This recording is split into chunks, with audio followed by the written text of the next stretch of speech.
Oh, hello. Oh, hello. Oh, I still need to ping one person. Hold on, hold on, hold on. Gotta ping one more person.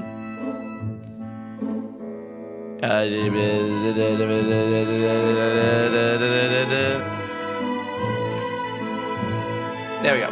There we go. Hello, hello. Oh, hi. Oh, hey. Oh, hi. Oh, hi. How are you? Hello, hello. It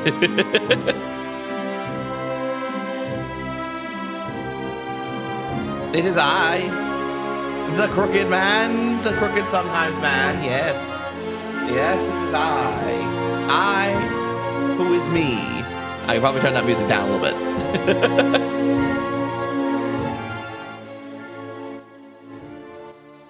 There we go. There we go. It is I who is me, who is now the me of eyes, yes. How is everyone today? I'm doing pretty good. Well,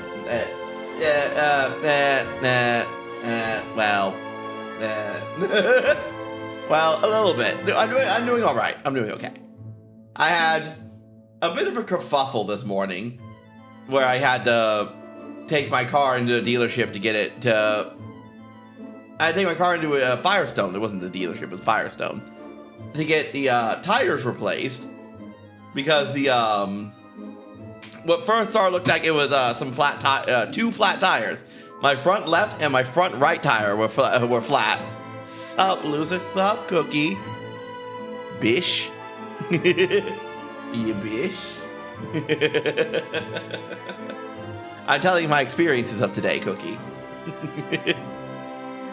She's observing me from the corner. But yes. I had what turned into a what would simply be like just a patch up on the tires. I'm biting you. How dare you? No, how dare you bite me? How dare? Your blows are weak, Cookie. Your blows are weak. They're not strong enough to take me down. But yes, what was gonna be like a simple tire patching turned into a 5-hour escapade of me just sitting in the dealership, the Firestone. Yeah, it was very unfortunate. I think the more unfortunate part was that I was sitting in Firestone for 5 hours because I didn't really have anyone to give me a ride or anything because everyone was already at work, right? Everyone's at work today, and I'm just kind of just sitting sitting down there, hands clasped, head bowed in the Toyota dealership, just going meh.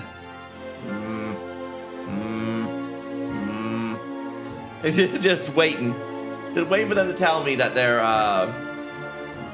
what's going on with my car, what's going on with the tires, what's going on with the anything else.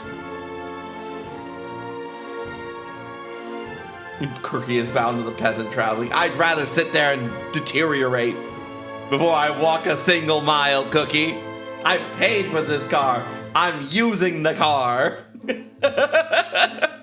Or I will sit there and rot before I take your peasant ways of walking.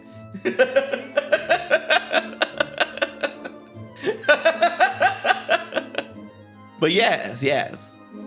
Turned out one of the tires couldn't be patched, actually. I'm gonna back up a little bit here.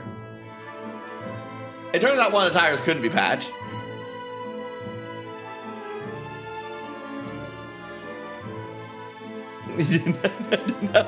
No, come back. Come back. Fine. Let me get closer. There we go. How about there? How about that, Cookie? Is that better? With my piss yellow hair that's still on the yellow, it's not on the orange.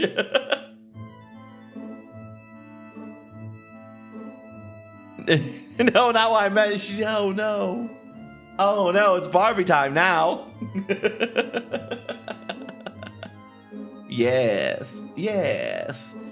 But yeah, so it turns out one of the tires had to be replaced. No kisses. I'm menacing. No kissing. I'm menacing. I'm observing you by being menacing.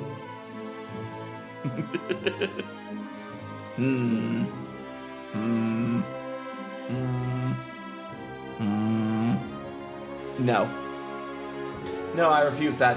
It's not cute. It's scary. Not cute.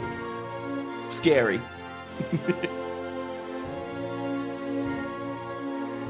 Bite me, motherfucker. I will. You know what, Cookie? I will bite you. And come over here. I'm like, ah. Do it all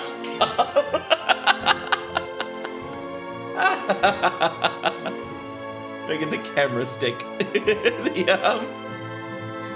Anyway, let me back up a little bit. Scrap. Yeah, so turned out one of the tires need to be replaced, and that was like $260. Now we're having a tea conversation. What was it before? We're still having a tea conversation, just across a very long table.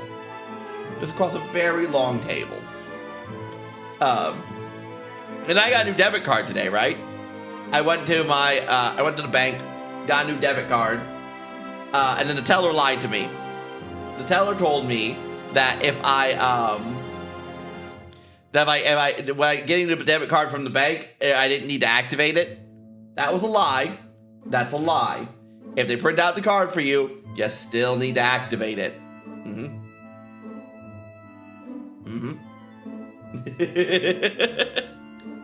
She's a spurious liar. She told me I didn't need to, and I did.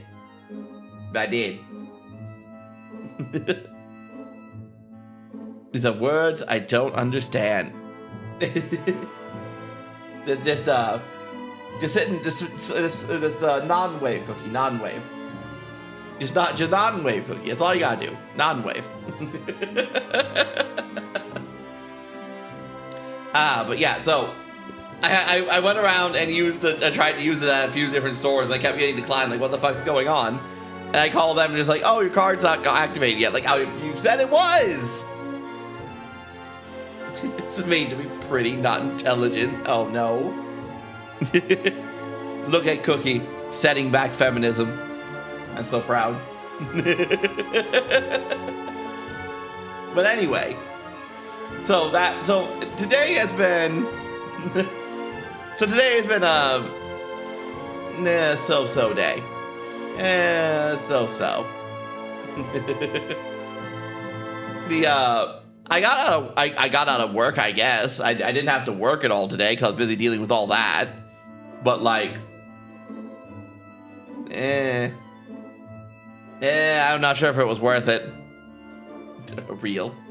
Is it real, Cookie? Are we real? Hooray! Kinda? Not really the way I wanted to get out of work, of just sitting at Firestone for 5 hours, but okay. I guess that's a way we can do this. Sure. Why not?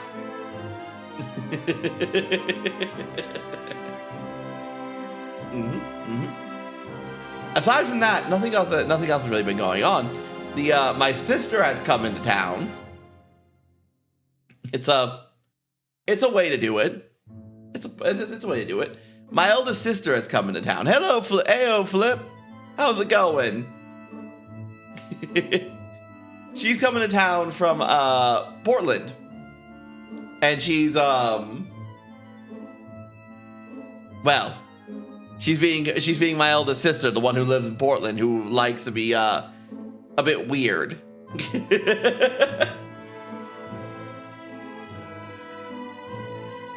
Weather sucks. Abs, please. Kachu wants abs. Which one is it? There we go. Why abs? Why do you want this? Chew, what do you want about this?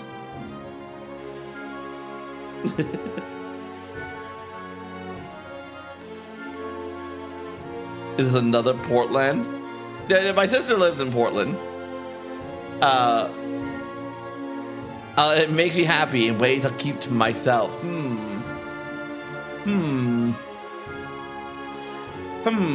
You say. But no, my eldest sister lives in Portland, but she's the only family that lives out that far west. The next family that's furthest anywhere near that would be the family that lives in Colorado. But yeah, no, she's the only one who lives out in Portland. Chew, we know. We know, Chew. We observe. But yeah. she's coming to town. That was the whole reason that started the escapades this morning, was that my dad needed a ride to work because my sister didn't want to rent a car for a week. So she just took one of my parents' cars for the week. And then my mom took the other car, so that my dad needed a ride to work. So, you know how it is. And then I showed up to his house to give him a ride, and turns out my tires were flat. And I was like, oh, well, fuck, looks like I'm not going to work either. So much is happening. There's so much happening. There's so much happening. And I imagine that sometime soon, who has a little snap it ahead. Snap it ahead. I imagine sometime soon, sometime tomorrow or Sunday, they're probably gonna want to do more stuff because my sister comes into town. Now my sister's in town, she's gonna want to do a bunch of stuff, which is why I said that's why I said on Twitter that all my schedule this week is it's a bit up in the air. It's a bit loosey-goosey this time around.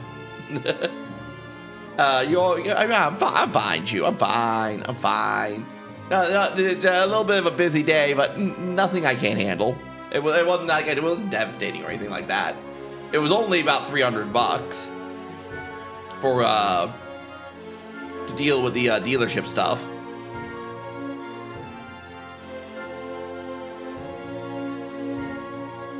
But V4,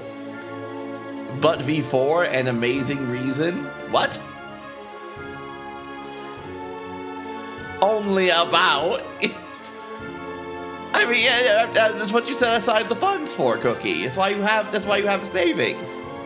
You know, when the car breaks down, you need to get it repaired. Sir, that would send my family far back. You upper class whore. Oh, I know, right? 4 and amazing. Yeah, amazing. Upper class whore.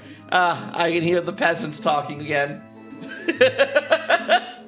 I hear the riffraff speaking again.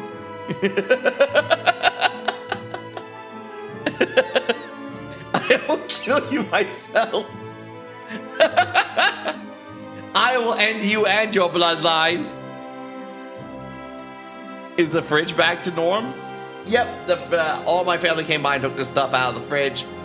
So now there's just this gaping hole in the fridge where nothing set. A month. But all the power is back on in my area. Fortunately enough. There's been like one storm. I think there's gonna be another storm sometime this weekend. But yeah. Yeah. Aside from that, nothing else has really gone on since the tornado. Since the tornado did big spin. Big spinny spin.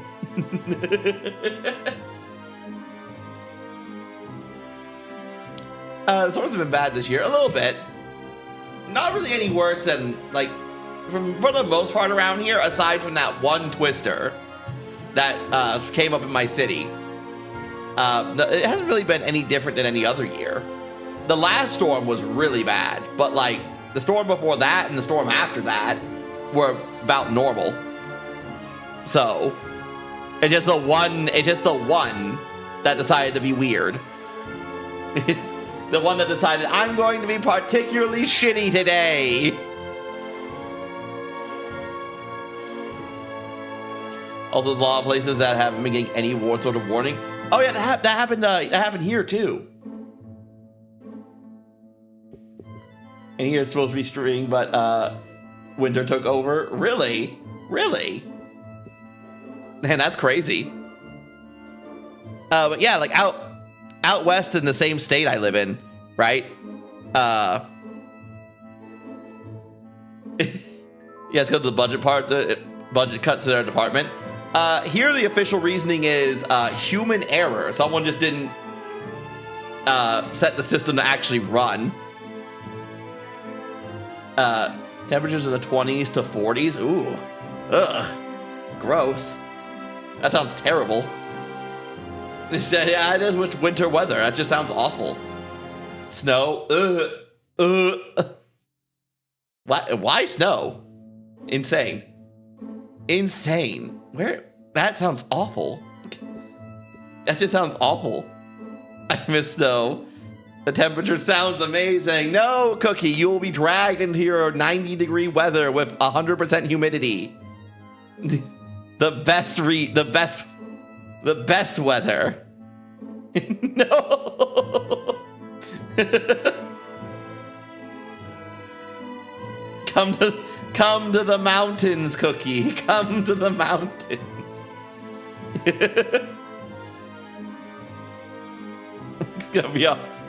It's gonna be 110 again. Yeah, I'll trade you.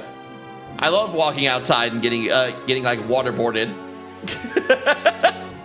I love walking outside and getting waterboarded by the humidity in the air.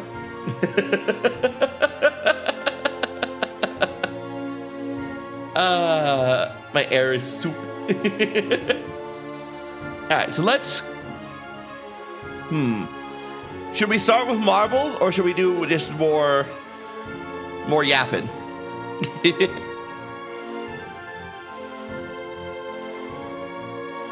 I do have Daily Dose of Internet pulled up. Wait, get closer, you lost the button. Where? Hold on. Where? Do you see it? Do you see it yet, Cookie? Where's the button? Where is it? Got it. Good. Excellent. I do have marbles pulled up, which the music has been jamming for a while. Oh, yeah, I didn't get it. Go back. No.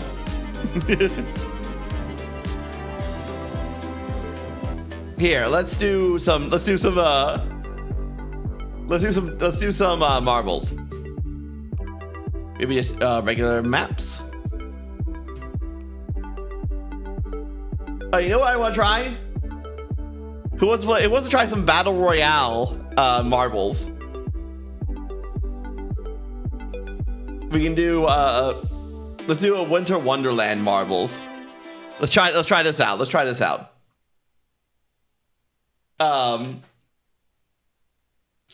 So exclamation point play if you want to play.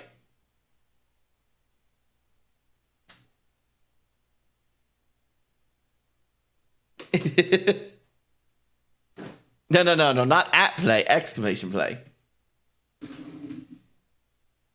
Exclamation, not the at. You're adding exclamations.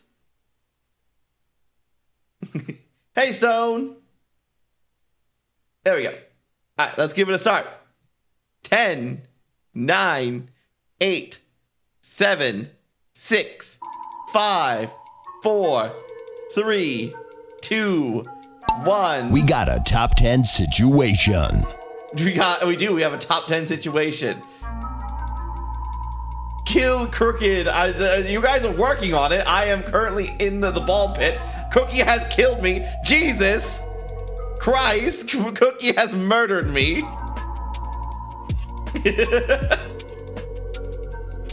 It's now just Stone. Oh, Stone is dead. Now it's just Chew, Flip, and Cookie. Which one will survive in this bloodbath? Ooh, Cookie's low on health. Cookie's incredibly low on health. Chew has killed Cookie. Cookie is down. Ooh, Chew has pulled out the power move but missed in his final strike against Flip. But Flip is very low on health. Chew is currently trying to take her down. But he's missing all the shots. Ooh, Flip only has one hit of health left. Will she be able to pull it out? We have a winner. Chew has won the Battle Royale.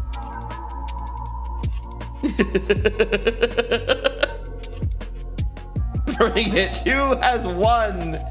Chew has won the Battle Royale. Let's do that again. That was fun. Exclamation point play if you want to play. But I said I was going to complain about One Piece today. I did say I was going to complain about One Piece. Who wants to hear me rant about One Piece? Anyone interested in hearing me rant about One Piece? Because I'm very interested in complaining about One Piece today. Because I watched the last 2 episodes of One Piece today, and I'm just like, man, I really kind of want to talk about it. I always want to hear you rant. Well, Cookie's down for it. That's all I need to hear. No, I was just thinking about One Piece today, and like, my God, what started out as a really simple story has become a convoluted plot line of nonsense. That it has. Top 10 situation. Oh, me and Stone are fighting to the death already. We just got out. Oh no, but Cookie's coming clothesline me out of nowhere. Cookie's single-minded hatred towards me has even translated into her marble.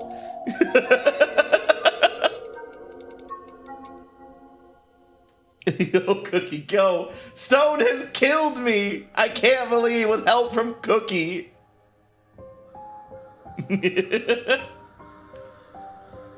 But Stone is now going after Cookie. Can Stone get the kill on him? Oh, wait, oh, that's our ghost. Okay, that's our ghost just kind of alive there. What is this? Oh no, Cookie back from the dead has murdered Flip. Oh, everyone's after Stone. Everyone's trying to kill Stone. We have a winner. But Stone has won. Stone has won the race. We apparently all came back as zombies to try to kill Stone. Yay! I can't believe Stone won a match 4-1. It's insane. But no, but One Piece, right? Let's gang up on Gray. That's what always happens.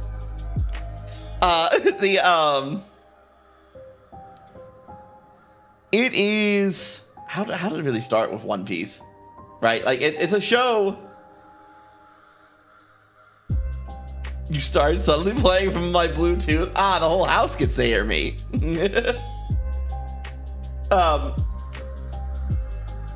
I guess please stop hacking my shit. Nah. I'm sure your mother just turned me on. That's all that happened.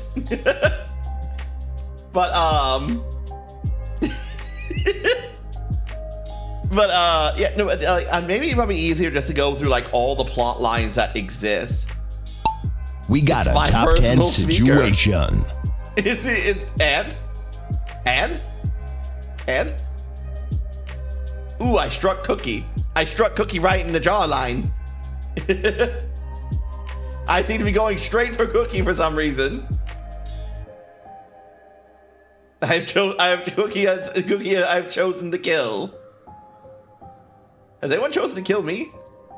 Ah, Cookie has chosen to try to kill me while I try to kill her. I will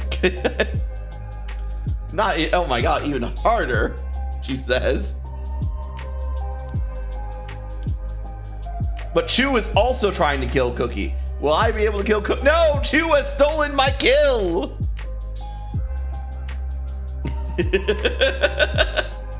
I can't believe we're having a slap fight in the corner. Chew has interrupted our slap fight. It wasn't me, it was Crooked. Chew has died to Flip. Now it's just me. No, Flip has killed. We have a winner. Chew killed me. Oh no, Chew won. What? How did Chew survive a 2v1?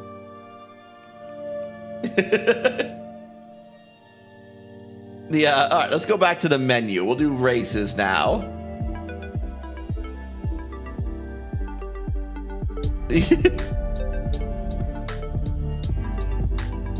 Let me stay alive long enough to see you covered in my blood. That's not weird.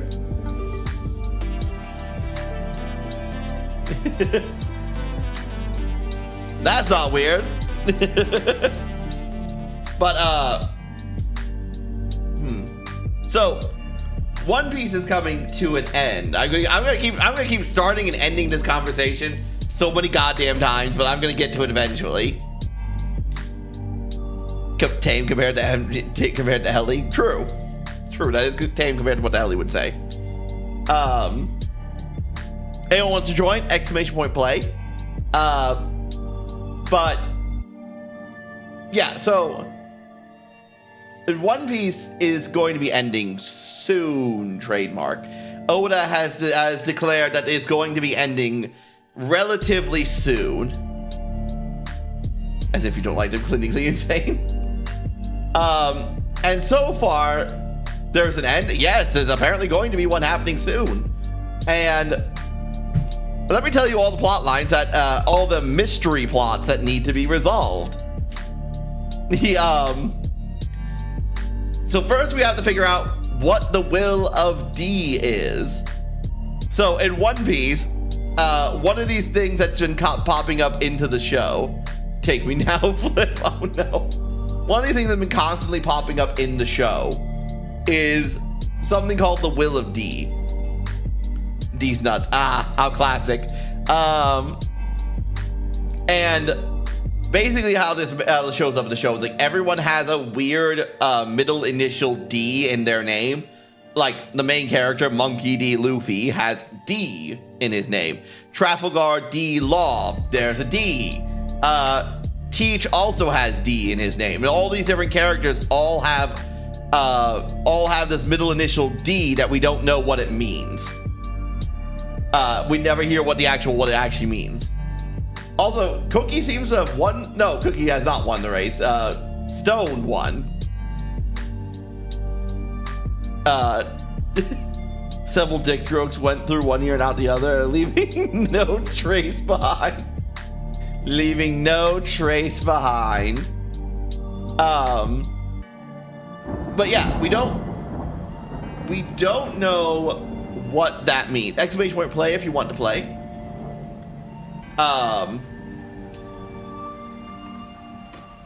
So that plot point needs to be resolved. We also have the Void Century that needs to be explained. There is a 100-year point period in One Piece where no one knows what happened during that time period, and it's illegal by the world government to investigate this time period, to look into this time period on pain of death. Which apparently the mystery of D, the Will of D, that involves this Void Century. Who the hell is Nika? Yeah, because that's normal.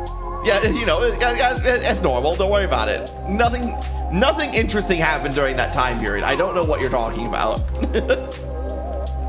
Don't look at me, I ain't that old. We also have to explain the world government and what the fuck are they?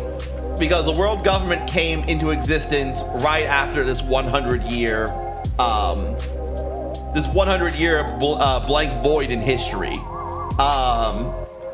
And then, which apparently there are 5 elders who have been at the top of the world government.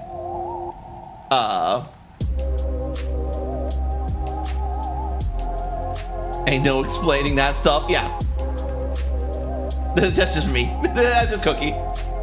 They've been in charge. The 5 elders have been in charge of the world government pretty much since that period, and no one seems to question that they all seem to be immortal for some reason.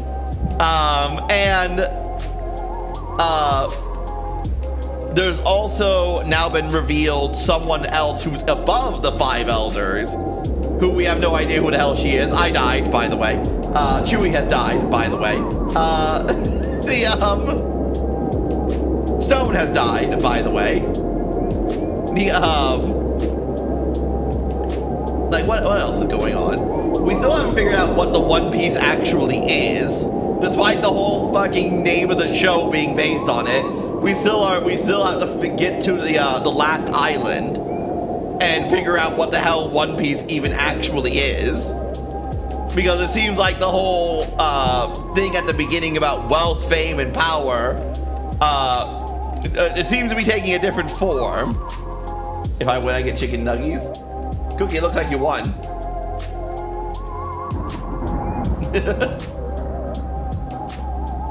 Cookie, you won. I didn't mean that. No, I'm pulling up the Grubhub now, Cookie.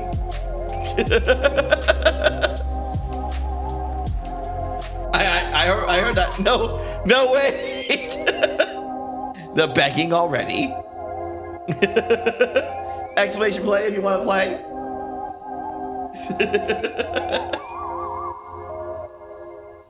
But yeah, we need to figure out. Or in Cookie 100 nuggies as we speak. Exactly. We don't know what the One Piece is yet either. We also need to figure out. Oh god, there's so many things involved in the Void Century as well. It's all the One Piece is involved in the Void Century. Everything's involved in that Void Century. Because there's also like ancient pieces of technology that are involved with the Void Century, like a battleship that we know like 3 ancient weapons. One allows control of sea monsters. The other one was apparently some big battleship that was so advanced that no modern navy could possibly fight. That no modern warship could possibly fight. So that's interesting. And then the third one appears to be some kind of sky laser that can wipe whole islands off the map. So like the whole Void Century thing seems to be like something where like technology was a lot more advanced than what exists in One Piece now. And also, how did the Devil Fruits come into existence? Which also appear to be in the Void Century. Boom, the laser. Yes, the laser. The Void Century is a very important thing. And, you know, and what I'm trying to get here, right? And I'm going through all these plot lines is like, with everything that's going on in One Piece and all the characters that keep getting introduced and how we keep spending time on backstory of characters who don't really fucking matter to this plot line whatsoever, and now we've introduced the Elders as being an antagonistic force, which, by the way, we're supposed to be getting close to the end of One Piece, by the way. We're supposed to be getting close to the end of this fucking show. The Elders are now just like another... Oh, Flip died. The Elders seem like another power wall that Luffy has to overcome. Like, you know, usual shonen story. You beat one powerful character and then, oh look, there's a fucking another one right there who's even more powerful than the last one. Go fight him, Luffy. Well, flip a duck. Well, flip a duck indeed. And then... And now that we've done, he can handle it. I'm sure he can. But anyway, now that we spent time doing that stuff, I sit here and go, man, how are we going to have time to explain everything? Like, I feel like the show is not going to do very well at actually like explaining how all this is going to tie together, because it's been spoon feeding this mystery, and by spoon feeding it, I mean we have other characters do a lot of exposition about the mystery, and then the Straw Hats, the main characters, are basically nowhere even near being in the same room as any of this. Maybe it'll leave it ambiguous. I swear to fucking God. I swear to Christ. Put my shirt back on, disgust. I swear to Christ, if Oda just goes, maybe it's your interpretation that explains everything, I will fucking fly to Japan and I will kill him. I will destroy him. I cannot. Fuck this, I'm putting my clothes back on. Not in the mood anymore. Because it's like no, I want answers to all these questions. I'm interested in what's going on here to a degree. And I feel like we're not going to get a satisfactory answer to any of this. I feel the mystery has been going on pretty much since a bit before the 2-year time skip in One Piece. Which, God, how long ago was the 2-year time skip? Let's see. One Piece 2-year time skip date.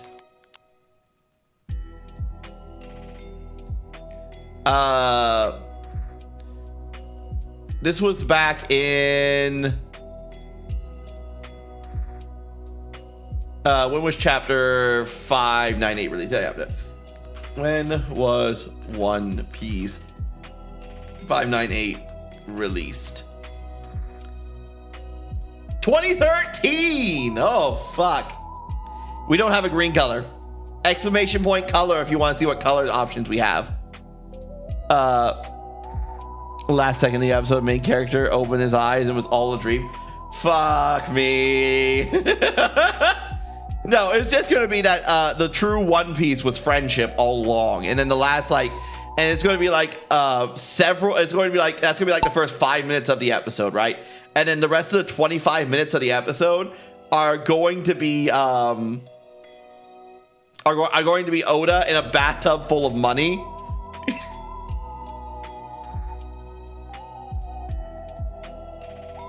Oh baby, nope, we're not. Nope, not how it is. Man, that's loud. Man, that's loud. Oh, Cookie's dead. For her insolence, Cookie has been sent to the Shadow Realms.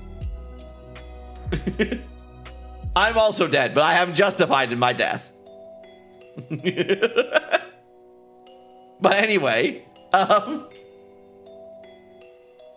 no, it's gonna how One Piece is gonna end. I call it. It's gonna be the true treasure was friendship all along. And then Oda's just gonna be in a bathtub laughing with a huge bathtub full of money. It's just gonna be him laughing for 25 minutes. That's going to be the real ending of One Piece. I swear to God, if it's fucking friendship. I swear to God, if they pull if he pulls the fucking friendship card, I don't know what I'd do with myself, to be honest.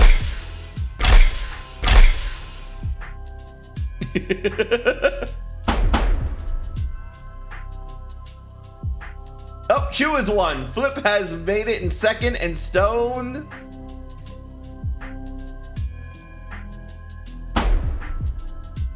The singular pause where he clears his throat. Nope, it's a straight recording of laughing the entire time. Shu has won that race.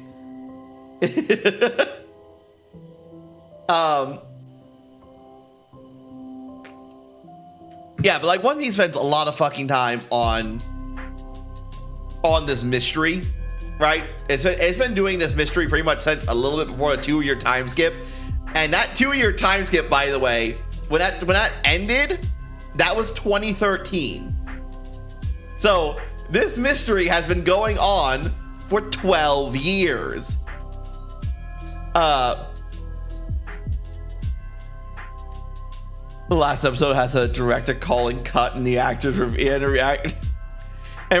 it was all actors. The animation was actors the whole time. Exclamation point play if you want to play. I can't believe they were actors the whole time.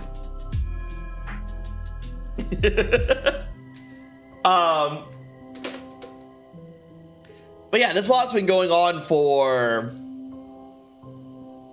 12 years now. Just about around 12. You could say it was. Some people say it was going on earlier than that. I don't believe it, to be honest with you. But some people say it is.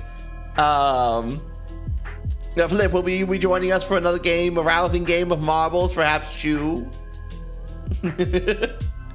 I will in fact never watch this in my lifetime.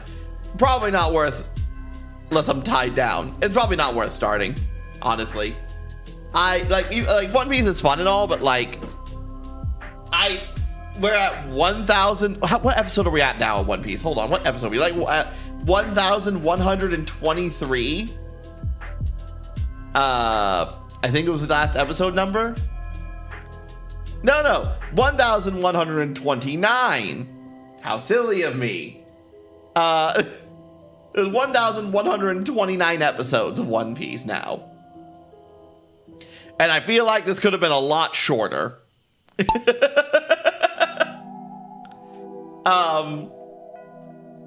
Anyway. I didn't even give Supernatural the grace of finishing, and One Piece ain't getting it either.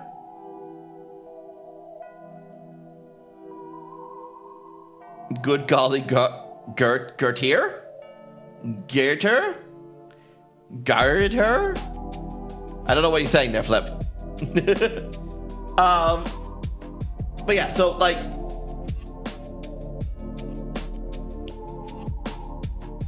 Gertai?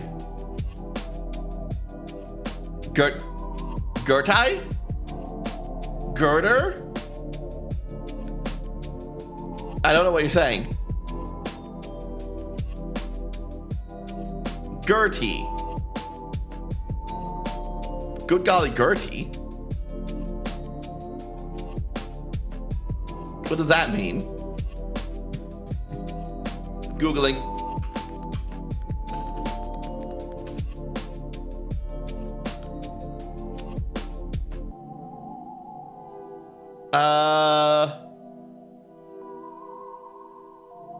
Doesn't really say what it means. It's either a popular song by Little Richie, a children's book series, and also a recipe for a pie.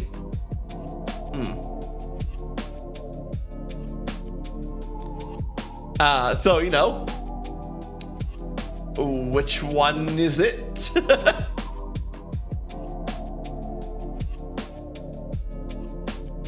Gertie's also a shorthand version of Gertrude. I've heard that one.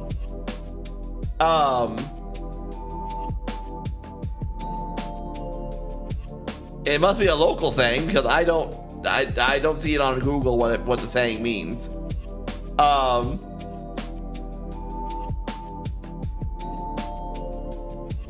Don't ask what year though. I assume the 12th century. But anyway, the who's that ahead of Cookie? It's Ghost. Cookie has one. The what was I saying? Yeah, One Piece is 130 episodes old. 1,130 episodes long, and it has a plot line that's been running for damn near 12 years. And the whole story of One Piece has been running since the 90s. There'll be no reward for my victory.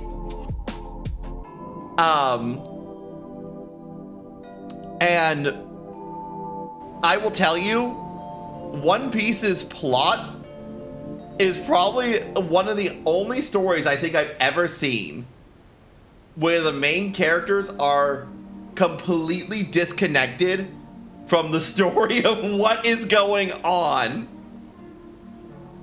Like, all the One Piece characters, all like Luffy, Sanji, Zoro, Nami, all this mystery stuff happening in the background about the Will of D, all this stuff I was talking about with like the Void Sentries, all that kind of stuff, the Revolutionary Army, how they came into existence, what they're supposed to be, why they hate the government so much, all that stuff.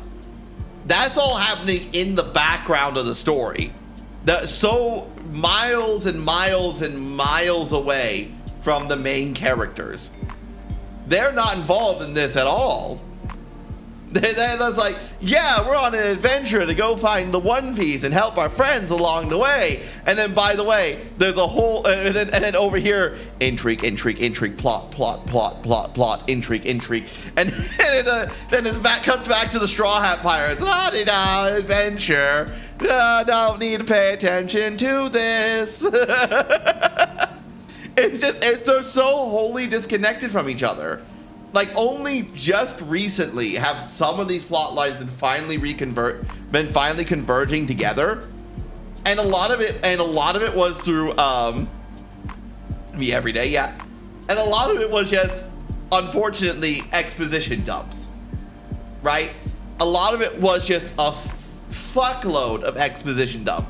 All right, Nico Robin, since you're the one who actually cares about the Void Century, since it's actually part of your backstory, as the main island you used to live on was obliterated for investigating the Void Century, and then that hasn't been really relevant to the plot line in a while. We're now going to lock you in a room with one of the plot relevant characters, and he's going to do some handy exposition for your consideration. And I was just like, wow, that was probably the clunkiest way this could have been done. That's probably the clunkiest way this could have been done. Yeah. Now let me extol some handy. Hello, plot relevant character. Now let me extol some handy exposition for your consideration.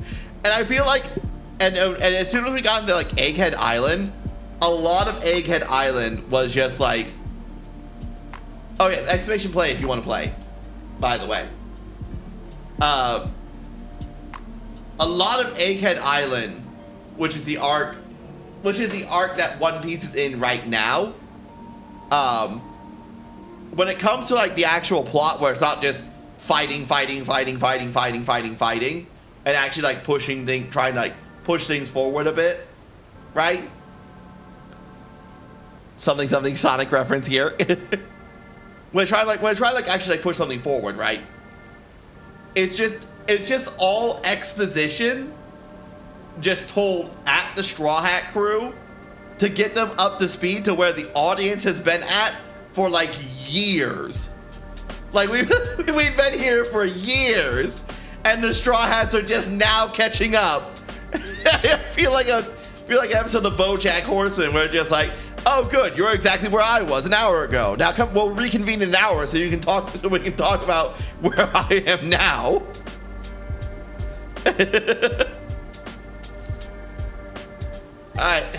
Okay, sure, Flip. I will look that up.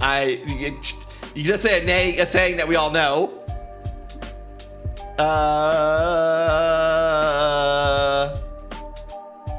It looks like a meal. The meals away. Terms of gravy. It's just a recipe about gravy. It's just a recipe about gravy.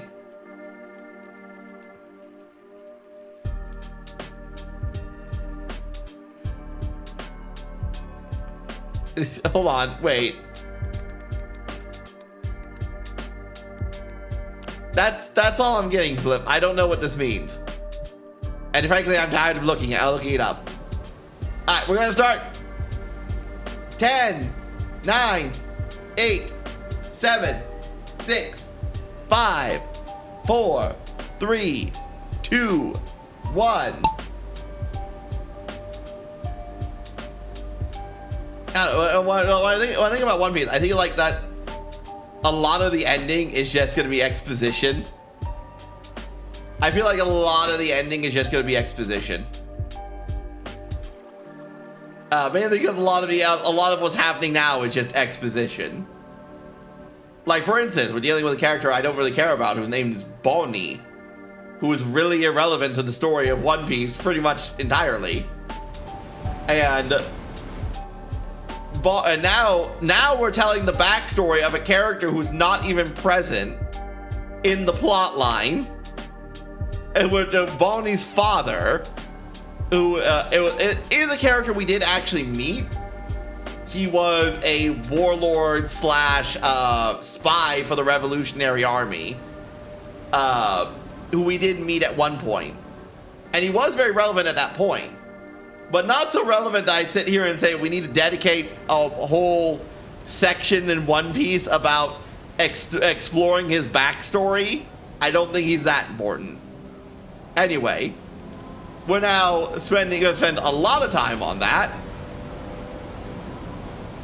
The phrase I like to ride from the 1940s from Gas Ad, Good God, Greta. What a gash. I'm pretty sure you can't say that now. Anyway.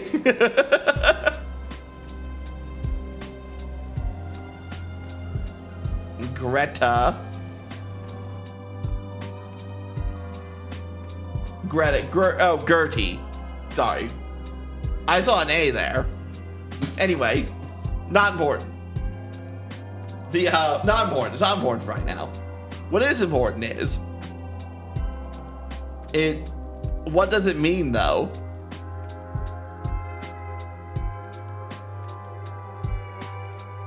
Keep one piecing boy.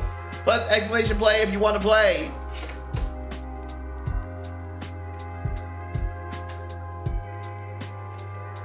But what does it mean, Cookie? What does it mean?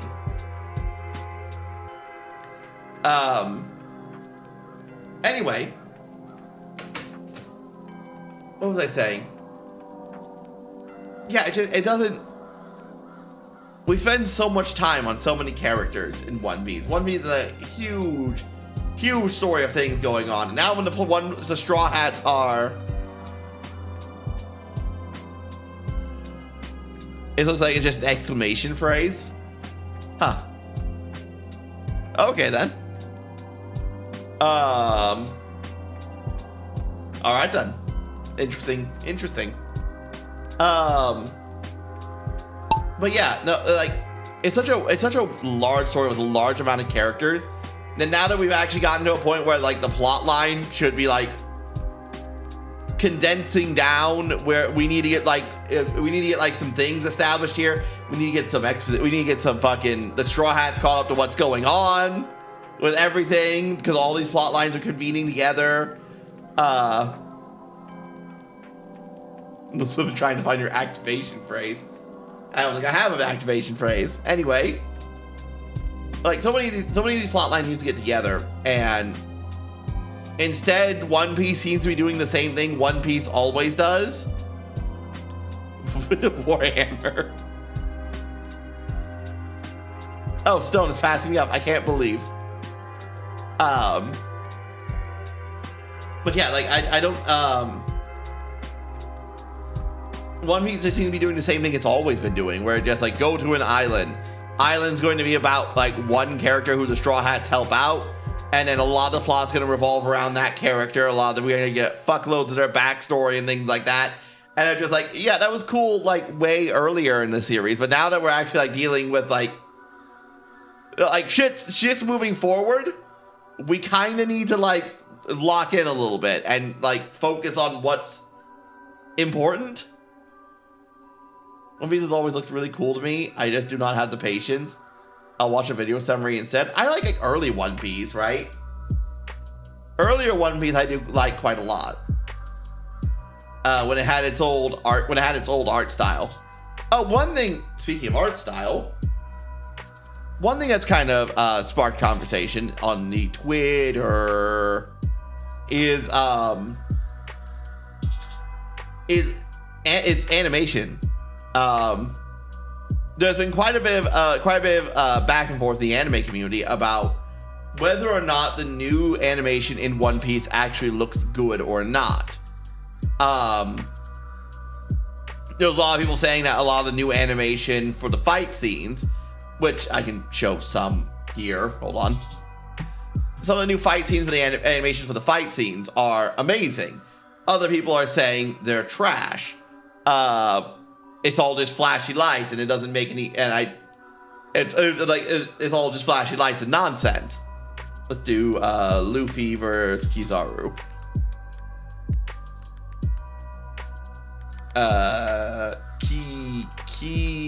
Kizaru.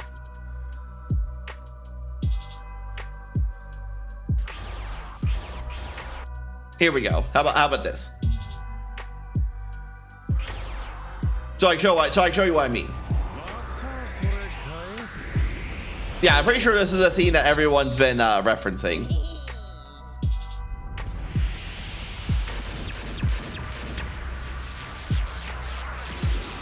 I'll let this run for a minute. It's pretty gender.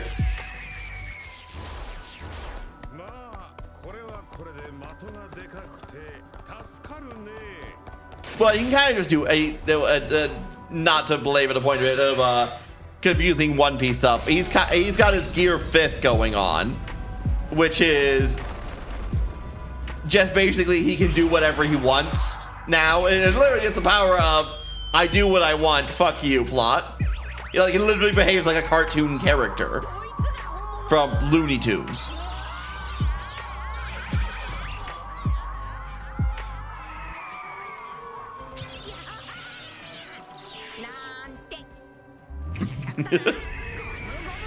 Just like me for real.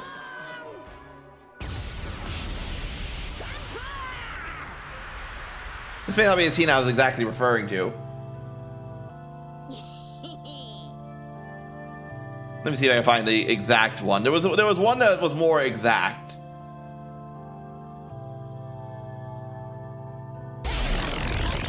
Looney Tunes physics is my peak form. Ah, exactly.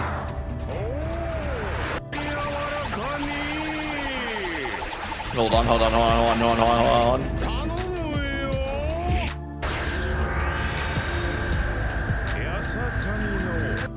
Yeah, I think this is it. Yeah, no, this is it.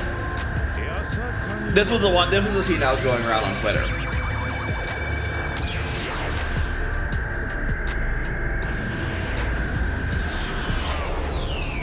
Totally flat Stanley the way I be flattening.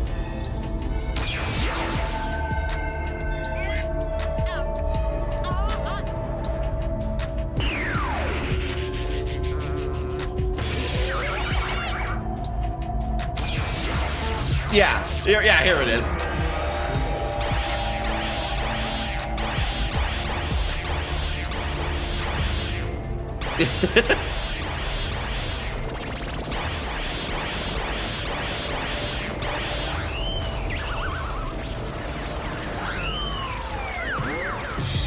The sound effects are tasty.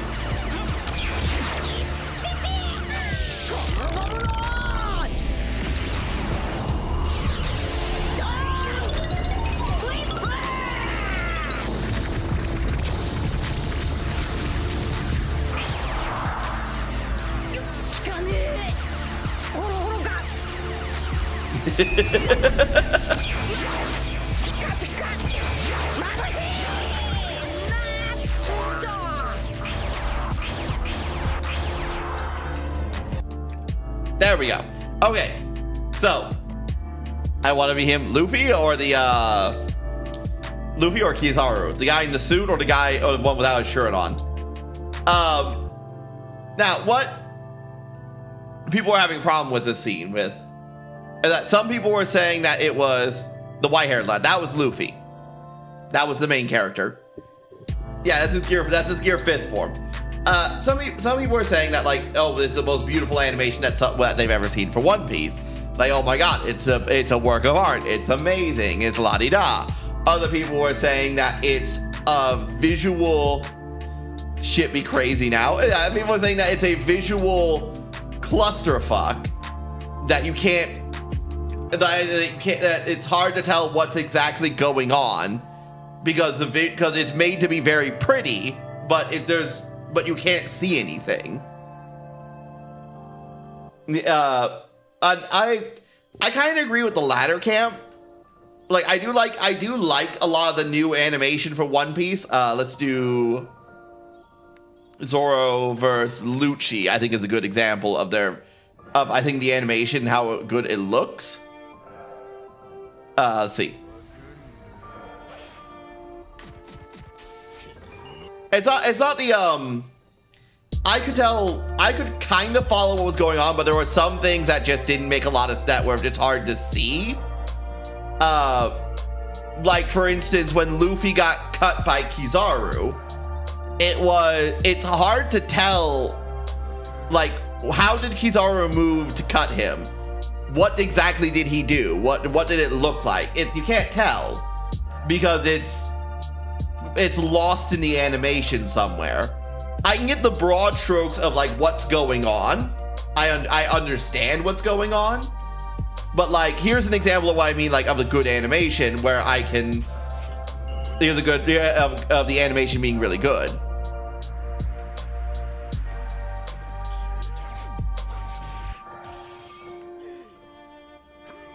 I think in a fight scene, you kind of want visual clarity over everything else. Especially for shonen fights, right? this fight I think is a lot better, and this was what the fight that was intercut, because you can see a lot more of the movements of the characters. You can see a lot more of what they're doing, how they're doing things, and what's going on. This part doesn't make any sense to me, how he managed to do this, but anyway, it's the visual clarity of it, I think, is important. And between Luffy and Kizaru, it's really flashy, right? But it's not really clear on what's exactly going on. They locked eyes so romantically, and then they kissed.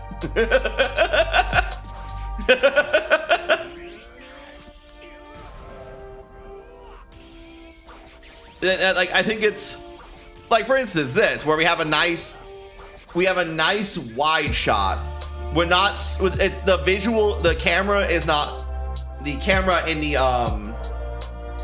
the view for animation, right? And how they direct the scene. It's not spinning around. It's not getting lost in the clouds. It's a nice wide shot that you can see pretty much everything going on. You have a good idea of what's exactly happening, and not just from like not just like broad strokes, but like in the individual movements. I do think that they do intend to try. I think you were right, Cookie, that they're intending to try to make this like as dizzying like as possible. Not really in this like to make it more like cartoony like, because he's they're not really like cartoony in like a bad way. I mean, I don't mean this like a disrespectful sort of way or anything like that. I mean it in like they're trying to be really over exaggerating everything because of how Luffy is in 5th gear. And yeah, he's just a silly guy. So, but I think that the Western rubber hose, yeah. I do think, but I do think that in this situation, the fight, it was overshot. It was an overshot of what they wanted to do, of what they were trying to convey. A little over the top, you could say. And I think it caused I think that's what caused the schism in the fan base, right? It got but even people were just going like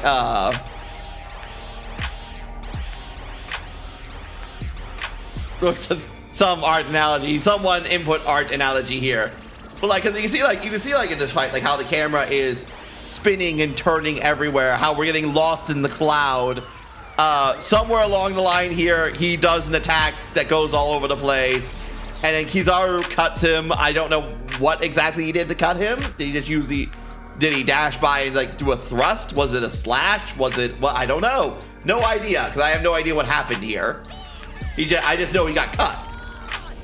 And then Luffy does this,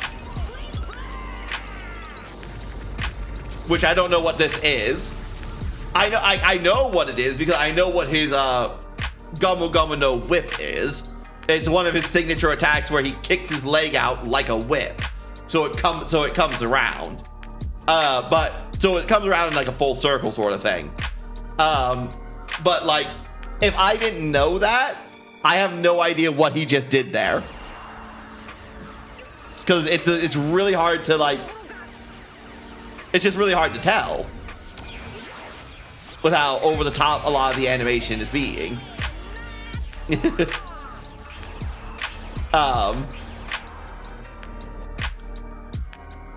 Like here's a like, and I think there's a scene that, like this one here does an over the top animation really well. Yeah, beautiful, but not entirely coherent. But then there's this one where it's just really, where it becomes like really beautiful. It does like a really beautiful thing, but it's visually coherent. And it's probably the animation I really like the most. Pretty much between Garp's animations for galaxy attacks, I think are like the best.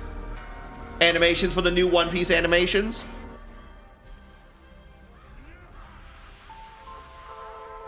Because they're very pretty, and they also make sense. And I understand exactly what's happening.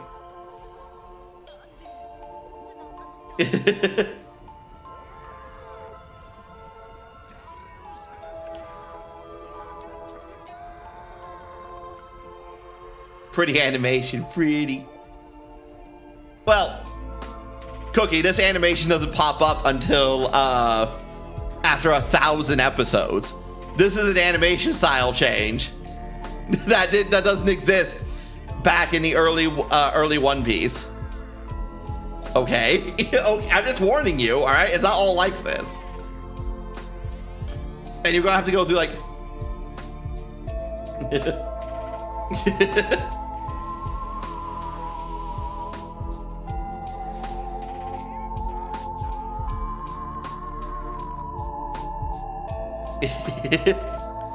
See, I don't like this because he throws a punch, and it's just a punch that makes a really big boom.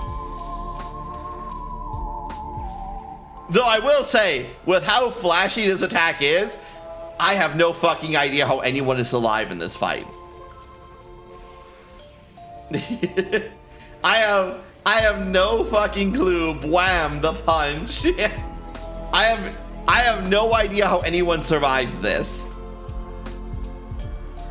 Because I'm told that, like, oh no, Garp attacked the beehive, and don't you know, the beehive in One Piece and the pirate island, so many pirates, they just keep coming out of the woodworks, and it's just like, I'm pretty sure Garp just fired a tactical nuke into that place.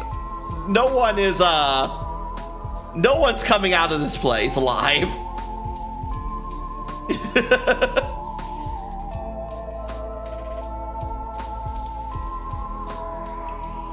But it's pretty.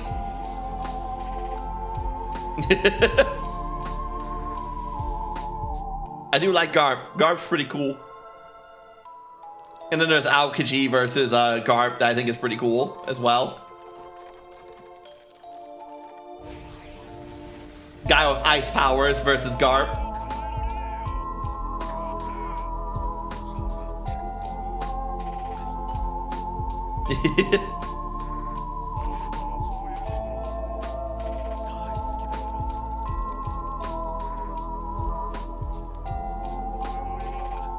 If you had to assume the character I would whore the most out for, the most,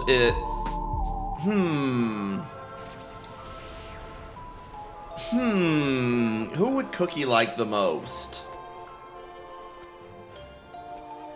I think you would either like Luffy,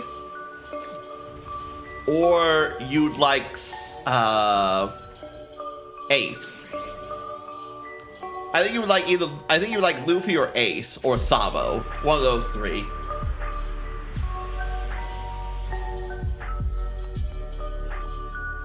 I think you'd probably like Luffy, to be honest. But that's just a guess.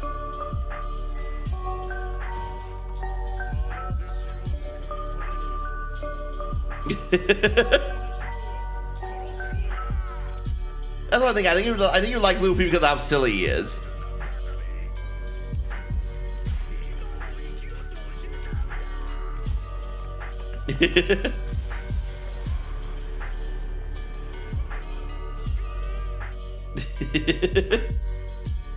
Where's that one animation where he punches the rock?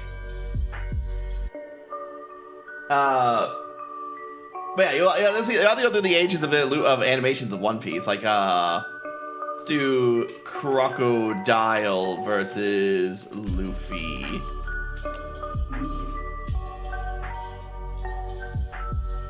The Rock Johnson? Yeah, Dwayne The Rock Johnson.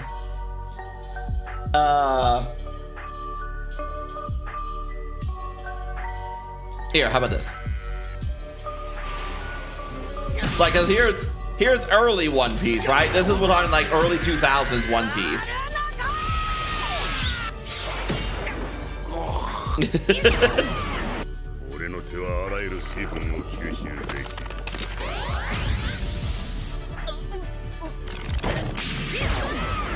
Which is his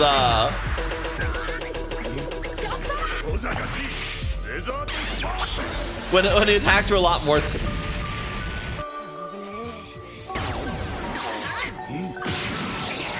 I'm so mad you clocked me into liking silly guys. You're the one who said that you did.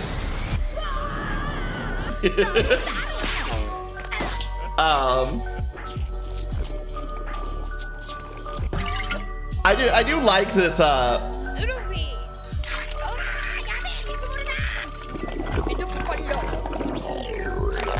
I do like this time in the One Piece anime. The expression shift was so funny.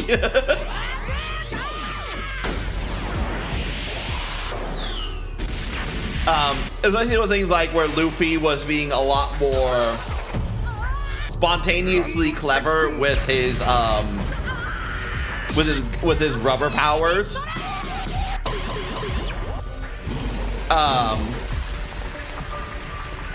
As the anime went on, Luffy kind of got like his set like abilities, set things that he would always do with his rubber powers, right?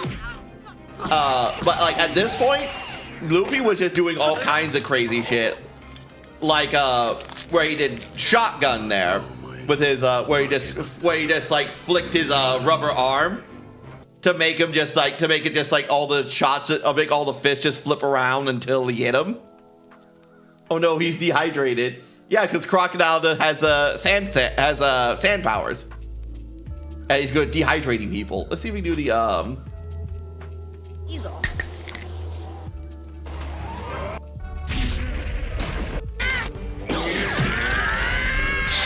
go back here. The hard 240p. No, thank you, sir. I'd rather watch something a bit more not on a fucking yeah, early sand. It's the thing I don't like about the time skip. It's one of the things I don't like about time skip. Is the time skip was a shift from the importance of understanding the devil fruit abilities of the person Luffy's fighting, and focusing on haki, which haki, not hockey, haki, the Haki, is kind of just like a regular shonen power system. Lots of energy nonsense that does a bunch of stuff. The whole the fight against Crocodile, for instance. Crocodile ate the sand fruit, right? Like, so he became the sand fruit, devil fruit. Something hot. I knew you were gonna do that. I knew it. Like, the fight against Crocodile ate the sand fruit, so now he's a sand man. He's literally made of sand. If you punch him, it does nothing to him because he's made of sand. Yeah, but like Luffy beats him by Crocodile, kinda. I see you like the Crocodile's drip. I do like Crocodile's drip too. I think Crocodile was a really fun villain. But Luffy beats him by, well, when you hit sand with water, it hardens a bit. It becomes more muddy and slushy. So, but you can hit him with it. Oh, the designs of One Piece are really good. There's one thing I do like about it the most. I would say the designs by the time when we get to the 2-year time skip aren't as good as earlier One Piece. Not at least in the background character, but like all the women just look the same. If they're all the women after the 2-year time skip look exactly the same. They all look like the same character, just in like different outfits. Oh, so I'm holding a gun to my, oh, ew. Like, there's a reason behind that. Let me show you. There's a reason behind like why all the female characters look the same after the 2-year time skip. It's because Oda got married. Oda got married, and so he started putting his wife in. When he started drawing, basically he made Nami and Robin like the same kind of body type as his wife. So basically he put his wife in the manga just so he could dress her up in different outfits. Just so he could draw her in different outfits, basically. Let's see. It's pretty cute. Nami, before and after time skip.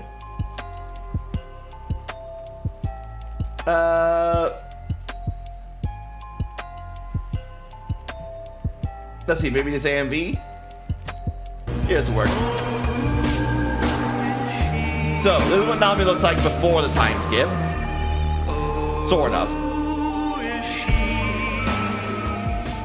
No, that's Nami. Oh, okay. Moving on back. They did it backwards. They did it backwards. They did post time skip Nami. This is post time skip Nami.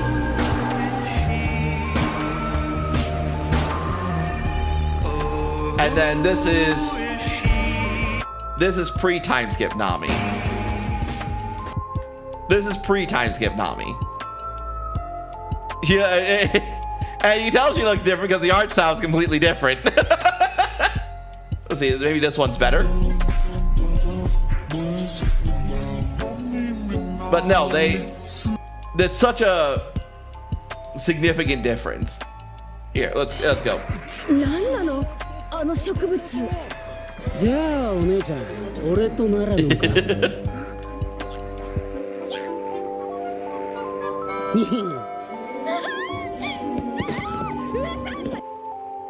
Yeah, so that's what Nami looks like after the post time skip.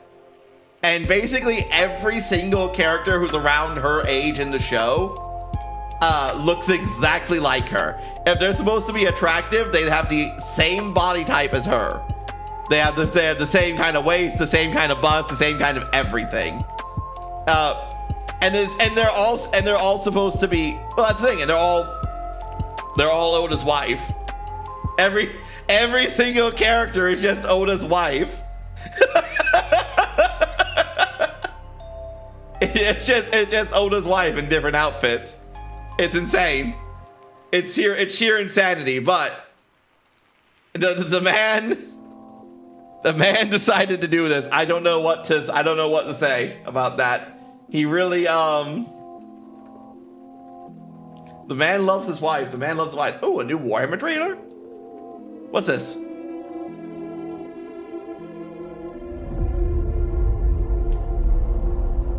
I've never seen this trailer before. When he painted this, an oddity among his schematics and calculations. Shh, hush, we're having lore. Yet, this seemed to help him. A way he could express the enormity of his plan. I don't think the Emperor would do that, but all right. Ah, Sisters of Silence, excellent. Not if the legions are successful. It depends on how deep the rod goes.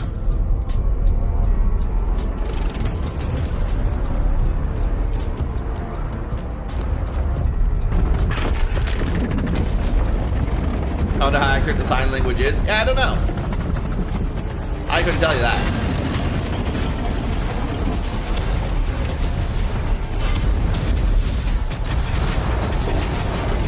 Oh man, they're shielded? That's crazy. Discord the salamanders! Well, fuck that servo drone.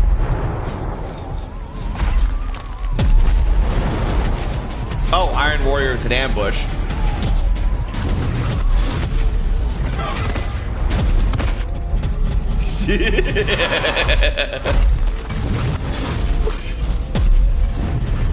Ooh, I love that. The council has chosen disintegration. Power fist, cool. I like this Warsmith character. This Iron Warrior character here. I'll go into the lore of this in a minute. Oh.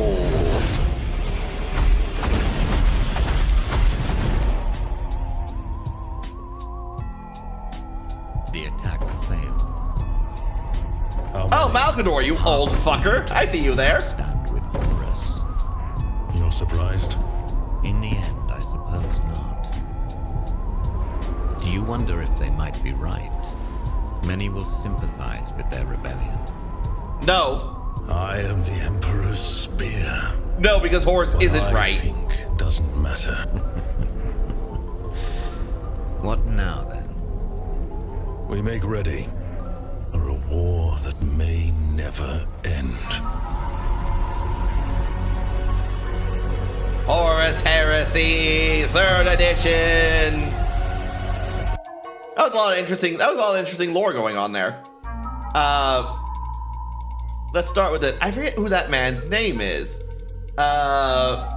He's the head of the Custodes during the Horus Heresy. Head of the Custodes during the Horus Heresy. Valdor, Constantine Valdor, that's his name. I'm not good at that. This is your specialty. Well, first off, we start with an interesting little thing here. This is a mural, a painted mural made by the Emperor himself that, as this character right here describes, the man talking here, right here, this man talking, his name is Constantine Valdor. Constantine Valdor is the head of the Emperor's custodian guard. Think of the Custodes as super soldiers. They're supposed to be better than the Space Marines in basically every way, and they're the personal guard of the Emperor of Mankind. They in tandem with the Sisters of Silence, which is the woman that's standing right next to him. This mural is supposed to depict the Emperor's great plan, which his plan was during the Horus Heresy. And it was a good plan. The best plan. His plan during the Horus Heresy. The Sisters of Silence interests you greatly. Fucking you and me both, but Games Workshop seems to hate them for some reason. Even though everyone loves them and wants to go, hey, Sisters of Silence are really fucking cool. Games Workshop goes, but with that you mean you want female Custodes? And we go, no, we want Sisters of Silence. Anyway, I'll tell you about the lore of the Sisters of Silence in a moment. This is supposed to be depicting the great plan of the Emperor of Mankind. They're still a faction, you can play them, but they need more love. They need more love and they need more attention. They do. Here, let me bring up some images of them to appease you. To appease you for a moment. I'll bring up some images. Here we go.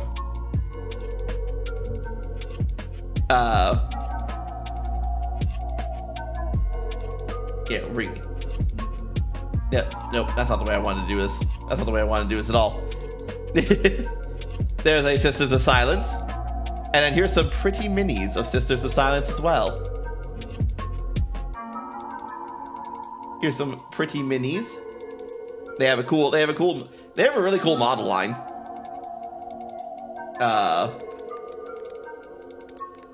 Wood. Like they have a really cool model line if Games Workshop will actually like show them to me for some reason. Armies of the Imperium, Adeptus Custodes. They're wrapped up in the Adeptus Custodes. They used to be known as Talons of the Emperor. It was both the Custodes and the Sisters of Silence, but now they just call them Custodes. They call them with the Custodes now. But they have things like the Vigilator Squad with their two-handed broadswords. They have their Witch Seekers, Melter Squads, the Prosecutors. They are a very cool units of stuff. I wish they had more support. I wish they had a lot more support than they do. But anyway, so the Emperor's plan. I was speaking about the Emperor's plan. The Emperor's plan during after the Unification War of Terra, Earth, after he took control of Earth and reunified it under his banner, his plan was to go out into the galaxy with the Space Marines, take over the galaxy for humanity, and then disconnect, while taking over the galaxy, he was spreading a religion of non-belief, basically. He was spreading the imperial truth that there are no gods, there is no such thing as magic. It's basically designs basically of Shiva from Mortal Kombat, a little bit.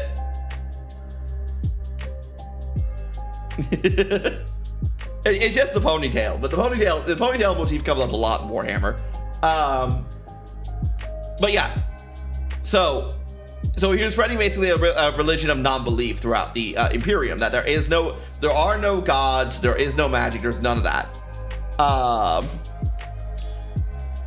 And basically why he was doing this was to depower chaos.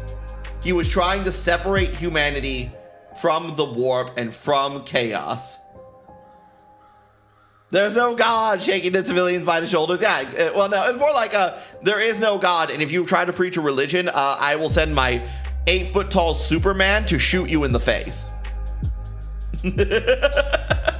But yeah, basically what he was trying to do was he was trying to separate humanity from chaos. Chaos being a force in the universe that exists outside of time and space. They exist in a place called the Immaterium, which is an immaterial world, a universe that exists mirror to our own. Oh shit, it's me. Yeah, basically, he hates you. It's an Immaterium is a universe that exists outside of our own dimension, but is tied to our universe. All of our thoughts and actions are reflected in the Immaterium, which is why it's a in the Immaterium there are 4 distinct this is with the realm where demons exist. This is the Immaterium is basically hell. It's basically super hell. And in this Immaterium there are 4 pantheons of power. There are some other ones, but we don't talk about those. The main distinct pantheons are Khorne, Nurgle, Tzeentch, and Slaanesh. These entities basically exist to try to get. Basically one of the things they like to do, right, a lot, is to get the worship of mortals. The worship of mortals gives them powers. Next, you'll say there's a mega hell. There might be. Oh, there might be. But they exist basically to feed off humanity. They like putting humanity and basically any living species into rough positions to try to get them to make them suffer, because they feed off their suffering, but they also feed off worship. The more you do things in the name of these gods, the more you praise them, the more you believe in them, the stronger they get. So what the Emperor was trying to do was basically trying to starve them by spreading around a religion of non-belief, so that the Chaos Gods would not get any worship. They would not have their loyal servants sacrificing and murdering people in their name, doing all kinds of fuckery and fucked up shit.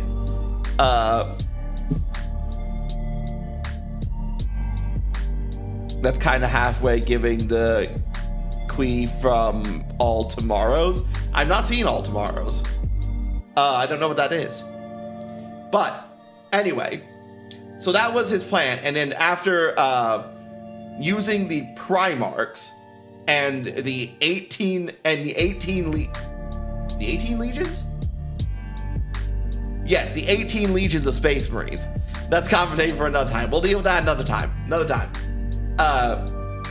After using 18 legions of Space Marines, which were all led by the Primarchs being the sons of the Emperor, basically, in all intents and purposes. The Emperor then left Horus, the War Master of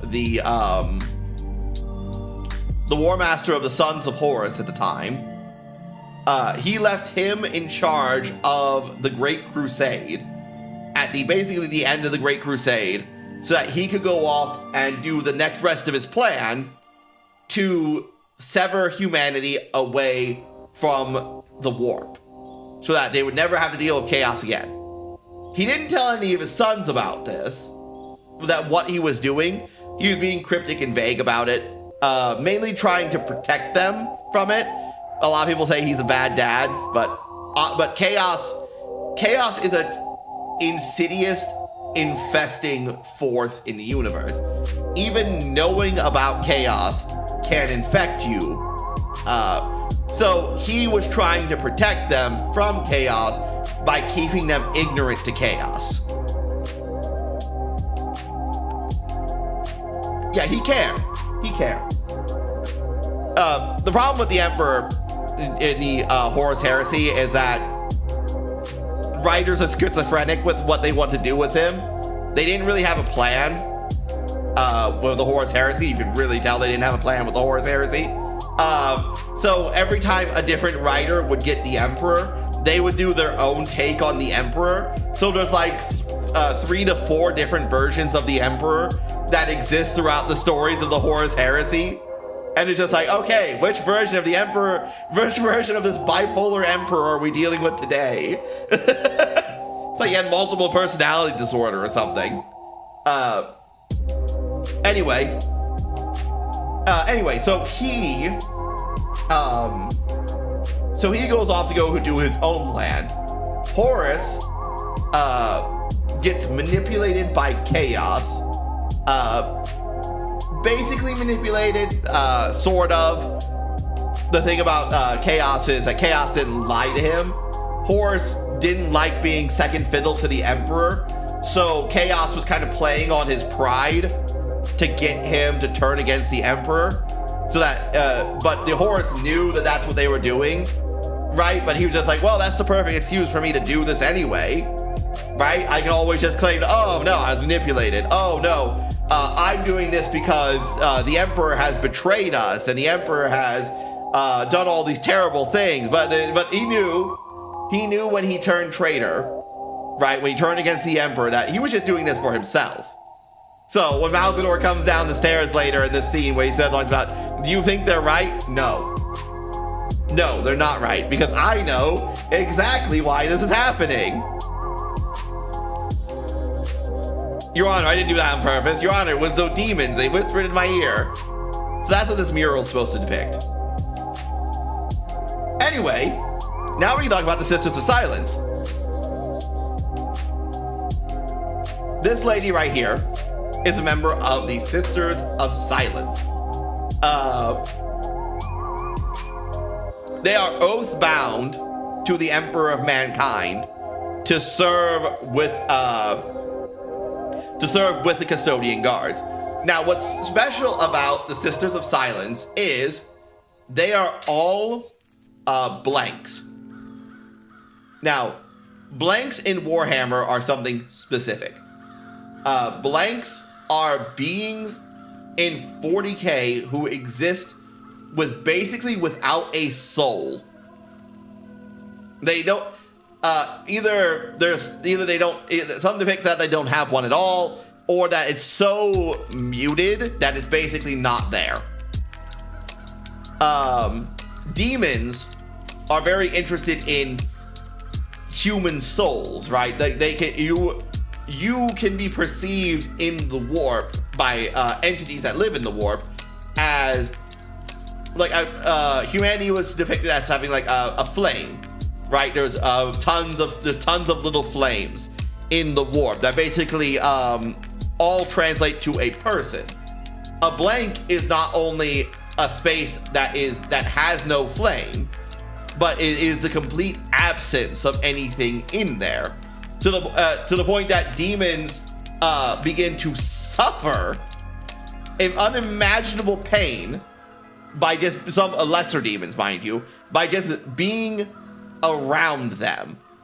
Being around a blank is a drain on demons. They are basically anti-psychic anything. If there's a psyker and you just throw a blank on them, pick up a person who's a blank, throw them on them, they will dampen their psychic powers. If a demon manifests in the material plane, they will erode basically any of the warp shenanigans. They can drain me.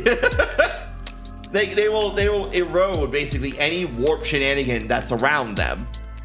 But also because of this, they are considered they are outcasts in society.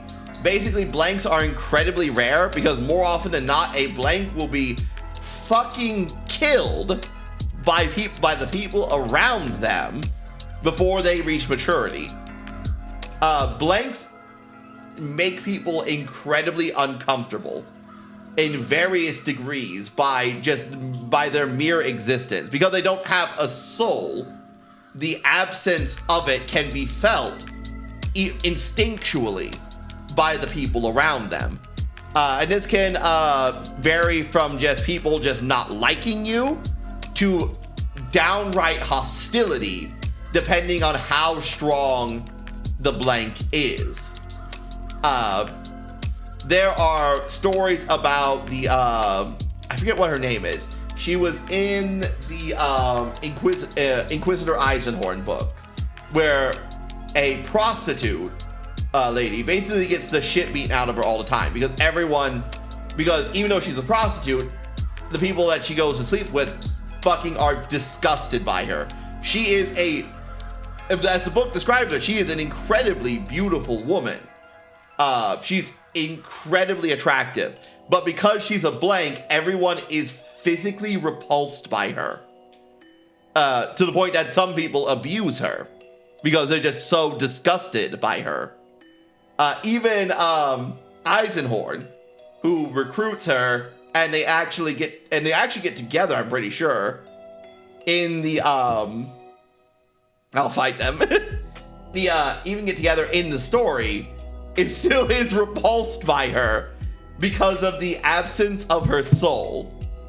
But anyway, so that's basically what a blank is. Oh, and then there's Jurgen, my favorite character from the Caiaphas Cain book series, who it is believed that his psychic blankness comes in the form of a really terrible smell that permeates off him. Like everyone just smells terrible to be around. And like he doesn't shower like at all. Like he has a permanent halitosis, just of musky air around him at all times. So yeah, it comes in a lot of different forms. Water hose. No. It's not. Unfortunately, Cookie, you're smelling things physically. You need to start smelling them psychically. Because we don't know whether or not he actually smells bad or not. Or if it's the fact that he's a blank manifesting in a smell. So that smell may not be fucking real. It just may be you perceiving a smell that's not actually there. You're schizoing, Cookie. You need to wake up. So yes. So they're discussing the Emperor's plan. They're discussing, would this actually work? Which then Constantine Valdor says it all depends on them, and we linger on a mural. It depends on how deep the rot goes. And he's looking at a mural of the Space Marines. The Space Marines, and presumably one of the Primarchs behind it. As at this point in the story of the Horus Heresy, half of the Space Marine legions have turned traitor. So we have the Sons of Horus have turned traitor. The one led by the War Master that the Emperor appointed himself. Followed by the Iron Warriors, the World Eaters, the Emperor's Children, which are that's the actual name of the Legion, not the fact that they are actually the Emperor's children, just the name. The Alpha Legion, the Word Bearers, the Night Lords, and the Death Guard. These 7 legions have turned traitor. I think it's 7, right? Yes, I'm right. seems parasocial damn. Well, they're a bunch of sex deviant. They're a bunch of sex pests and deviants, so probably correct. Probably parasocial, yeah. And so what we're seeing here is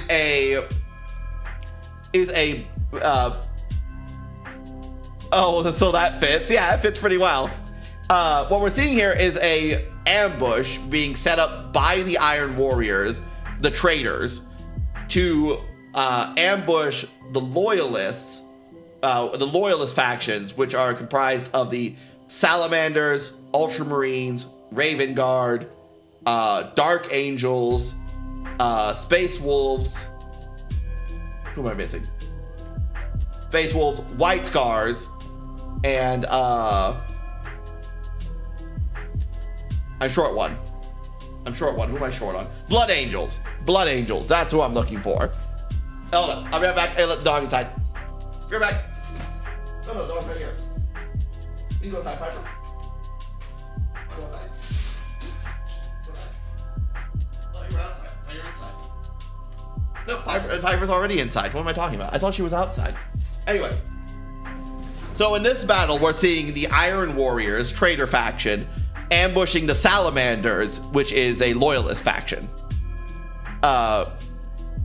Which we see many various different tanks. Let your dog in, let your dog out. What were these? These were Sicarius tanks? I believe these are Sicarius tanks, and that's a pattern of Land Raider in the back. This is one of the new models in the box set. It's I forget what it's called. It's like an accelerator turret, which the Iron Warriors are using to ambush the Salamanders, which are doing a good job of it. And then the Salamander foot troops are disgorged from the Land Raider. That man fires a fucking melt-a-gun. Let me see if I can show you. Get over.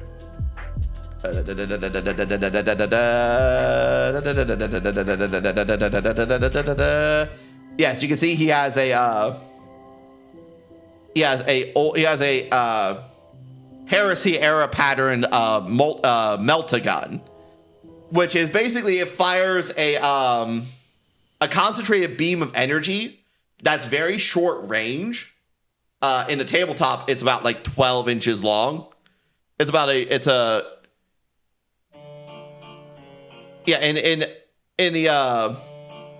tabletop is a 12-inch range, which the standard range for most guns is 24 inches. So it's half the range of most guns, but it is an absolute tank destroyer. It fires at such a high heat with such a concentrated beam that it melts through it can melt through basically any tank armor as long as it's within range. As long as it's within the proper range. And this man just fires at another Space Marine and blows up his little servo skull. He has a little servo skull here. That I don't know what exactly it does. I think it just helps him with aiming. Yeah, justification. Instead of hitting him, he hits the servo skull here, which is really just something that helps him with scanning. It doesn't really do a whole lot. And he just boop. Thanos snapped it out. Boop. He's like, oi, that was mine. And then he has this is a Heresy era pattern combi bolter. Combi is a classification in Warhammer that is basically any gun, any bolt gun with a underslung weapon attached to it. In this case, this is a combi melta, so it's a bolt gun with an underslung melta gun.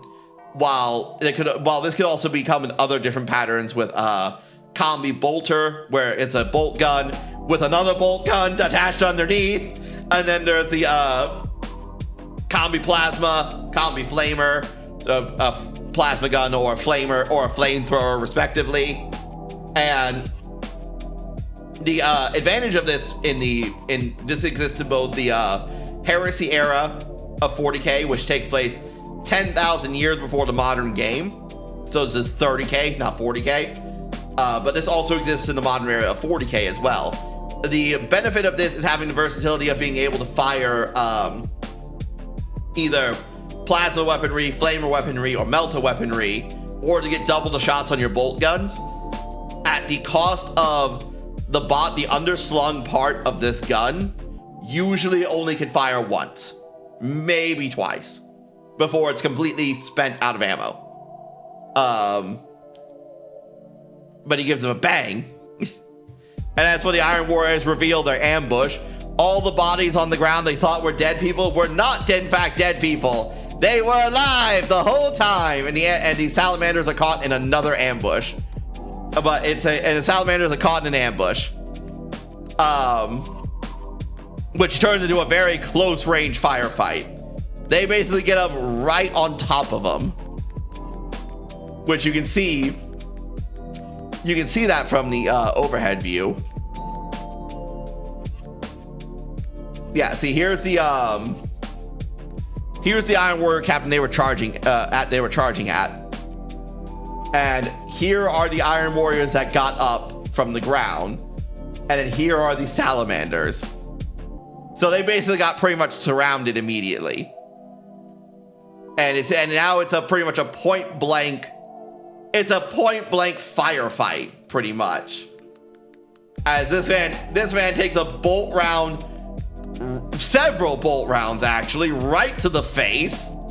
You can even see his skull plate being, you can see his helmet being obliterated there as he goes down. And then this man behind him comes up and just boop, snaps that man out of existence. I do like this captain guy. This captain guy's pretty cool.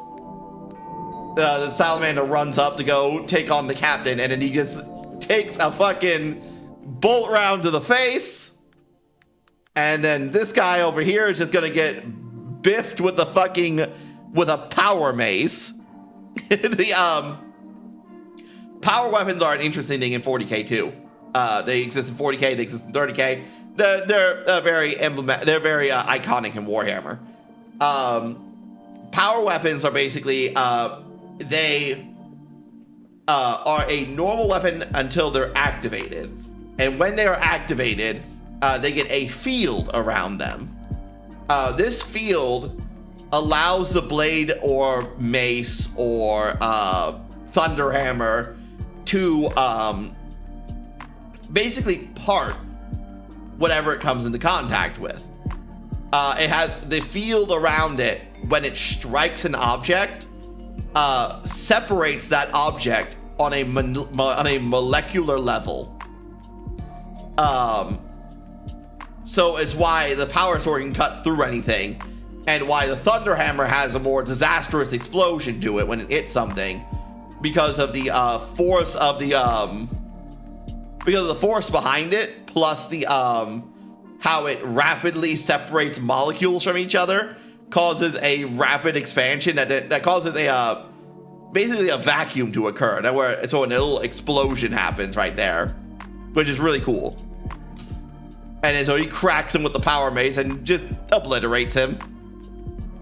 He's obliterated. But the salamanders are not done yet, as they have these guys come in. Back up. These guys. These are the new, old new. These are the Saturnine Terminators. They were Deep Strike teleported into the fight, so the salamanders have some ambushes of their own to perform as they teleport these Terminators into the fight. Saturnine Terminators are a very old suit of power armor. They are I believe, the first suit of Terminator armor to ever be made, and they've existed since the Dark Age of technology, back before even the Emperor rose to power, and long before the Great Crusade and everything. Now, why the salamanders have them, I'm not entirely sure about that. I don't know if they made them or if these are just like relic plates. Plates that are just basically been handed down from group to group. And they are, you know, I didn't really fully explain the Sisters of Silence and what they do. We'll get to them later. I believe these are relic plates. That would make sense to me because I don't think the salamanders would be able to have access to actually making Saturnine plate. But they're very strong. They're very strong. They're from the Dark Age of technology, so they're V good. You love my lore dumps? I don't know why, but this man gets bayoneted, and I love it. Look at this. Look at this guy. He takes the bayonet of his bolt gun, sticks it in him, picks him up, picks up a full Space Marine in power armor, being picked up by another Space Marine in power armor, and then blam! Just destroys his chest. Like, he's just fucked. There ain't no coming back from that. But it looks like the salamanders are able to turn it around a little bit by using what appear to be, if I'm not mistaken, if I'm not wrong, right? These appear to be like, these appear to be some kind of like multi-melta. A multi-melta being basically a bigger, more powerful melta gun. Usually a multi-melta will have a twin barrel melta gun like this going, and it looked like that was a melta gun. How it atomized that Space Marine over there. I'm pretty sure that was a multi-melta. So they seem to come equipped with twin multi-meltas, which is honestly pretty insane. That's quite an armament for a Terminator have. And then this guy comes in with a multi-melta and looks like a power fist of some kind, which is like the power maul this captain's using here, but it's a it covers a fist instead of a weapon, which are usually run by Terminators. Terminators love using power fists, and they're really cool. This captain is going ham. And then here is a new model as well. This is a newly introduced thing. This is a Saturnine Dreadnought. Now, that's something I'm not entirely sure about because I've never heard of a Saturnine pattern Dreadnought before. So let me see if I can... Saturnine Dreadnought. I've never heard of a Saturnine Dreadnought before. A Saturnine pattern Dreadnought. Because I thought that was a Leviathan Dreadnought, which is just a really big Dreadnought, right? And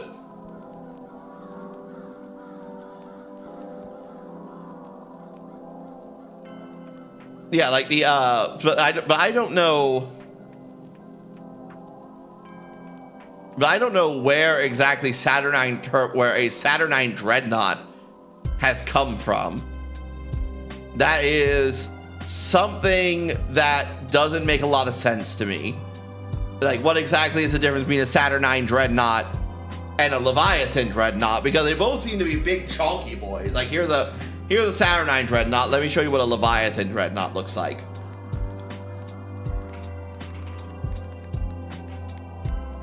Dreadnought.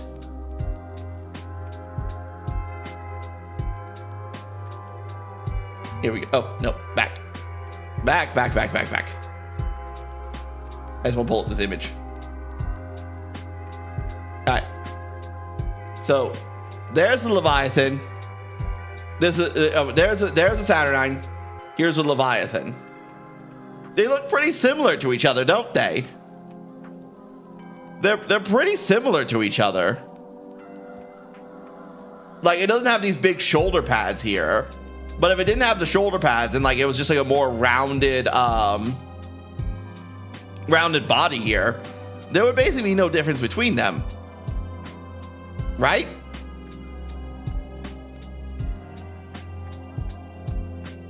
Like that's what I would think, and like there's no real difference between them.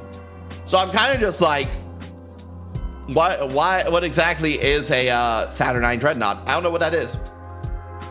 But he seems to come with a plasma cannon, and then see, this is the part where you see that he fires his underslung combi melta, while this Dreadnought, it seems to be charging up his plasma cannon, and he also seems to have a multi melta with two little underslung nipple cannons that you can see there. If we back it up, we can probably see them a bit better.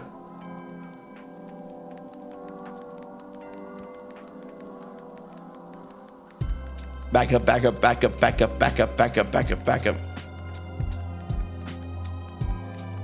I'll be back. Yeah, he seems to be right back, Cookie. Yeah, but like right here, you can see that he has two. They look like Melta, but they could be Flamer as well. No, they don't have the pilot light of the Flamers, so they gotta be Meltas. So this thing has a multi-melta on the right hand, two nipple multi-meltas, and a plasma cannon. It's a weird armament selection. Now here we are at the Imperial Palace back on Terra, informing us that apparently the attack did not work. Which I assume was the attack that they are referring to, that we just saw. Which I'd be confused as to why they would be asking salamanders to do that. Malcador's question doesn't make any sense, but Malcador has always just been a fucking contrarian.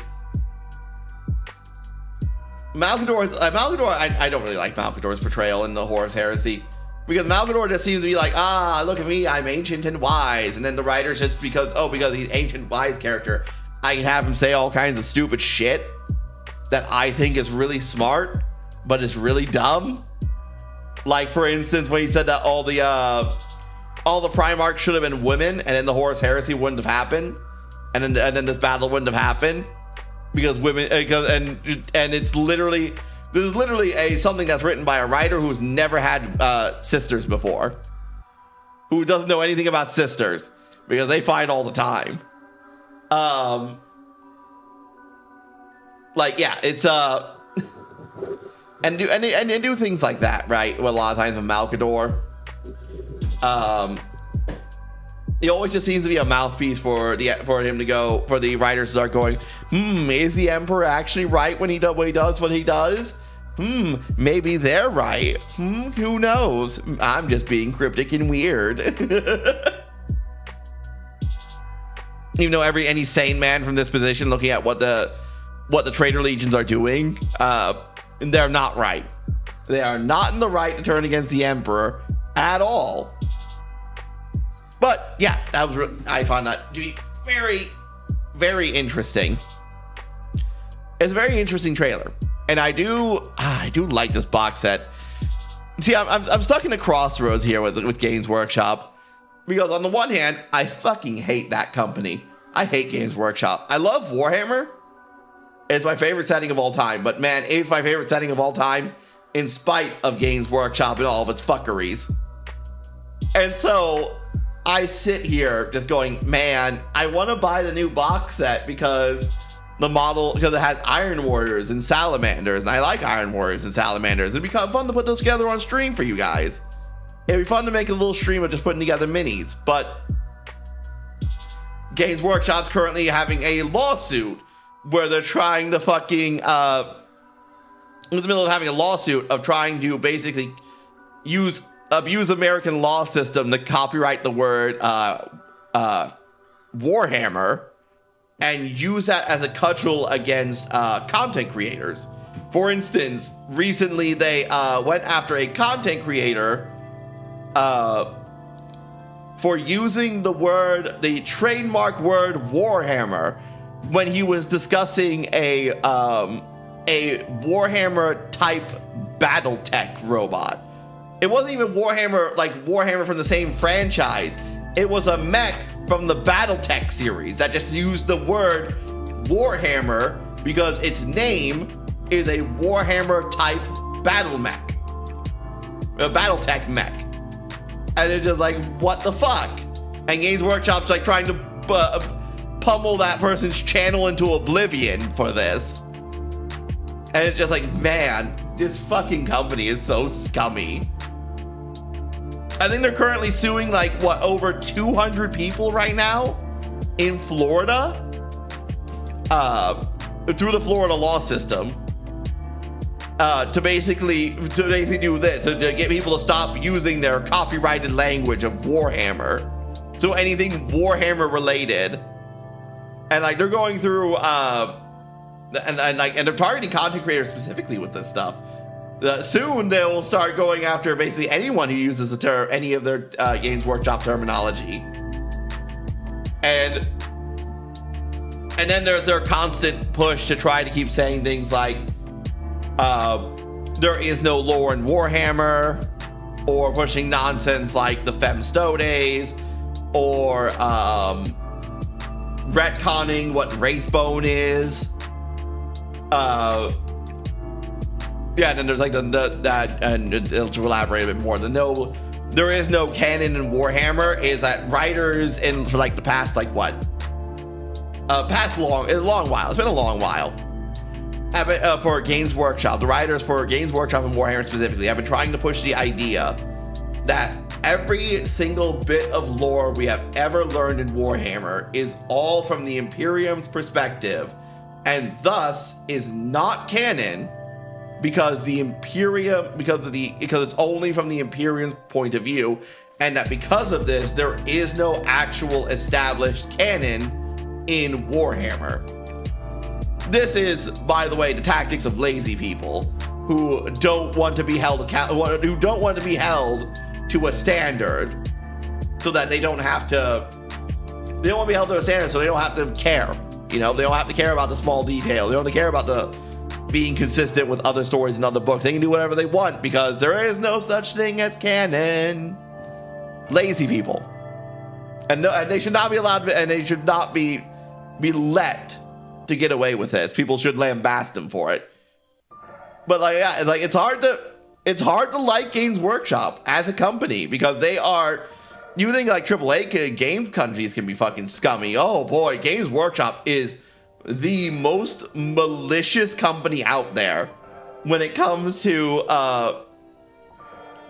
doing scummy business practices. They are the most malicious company out there.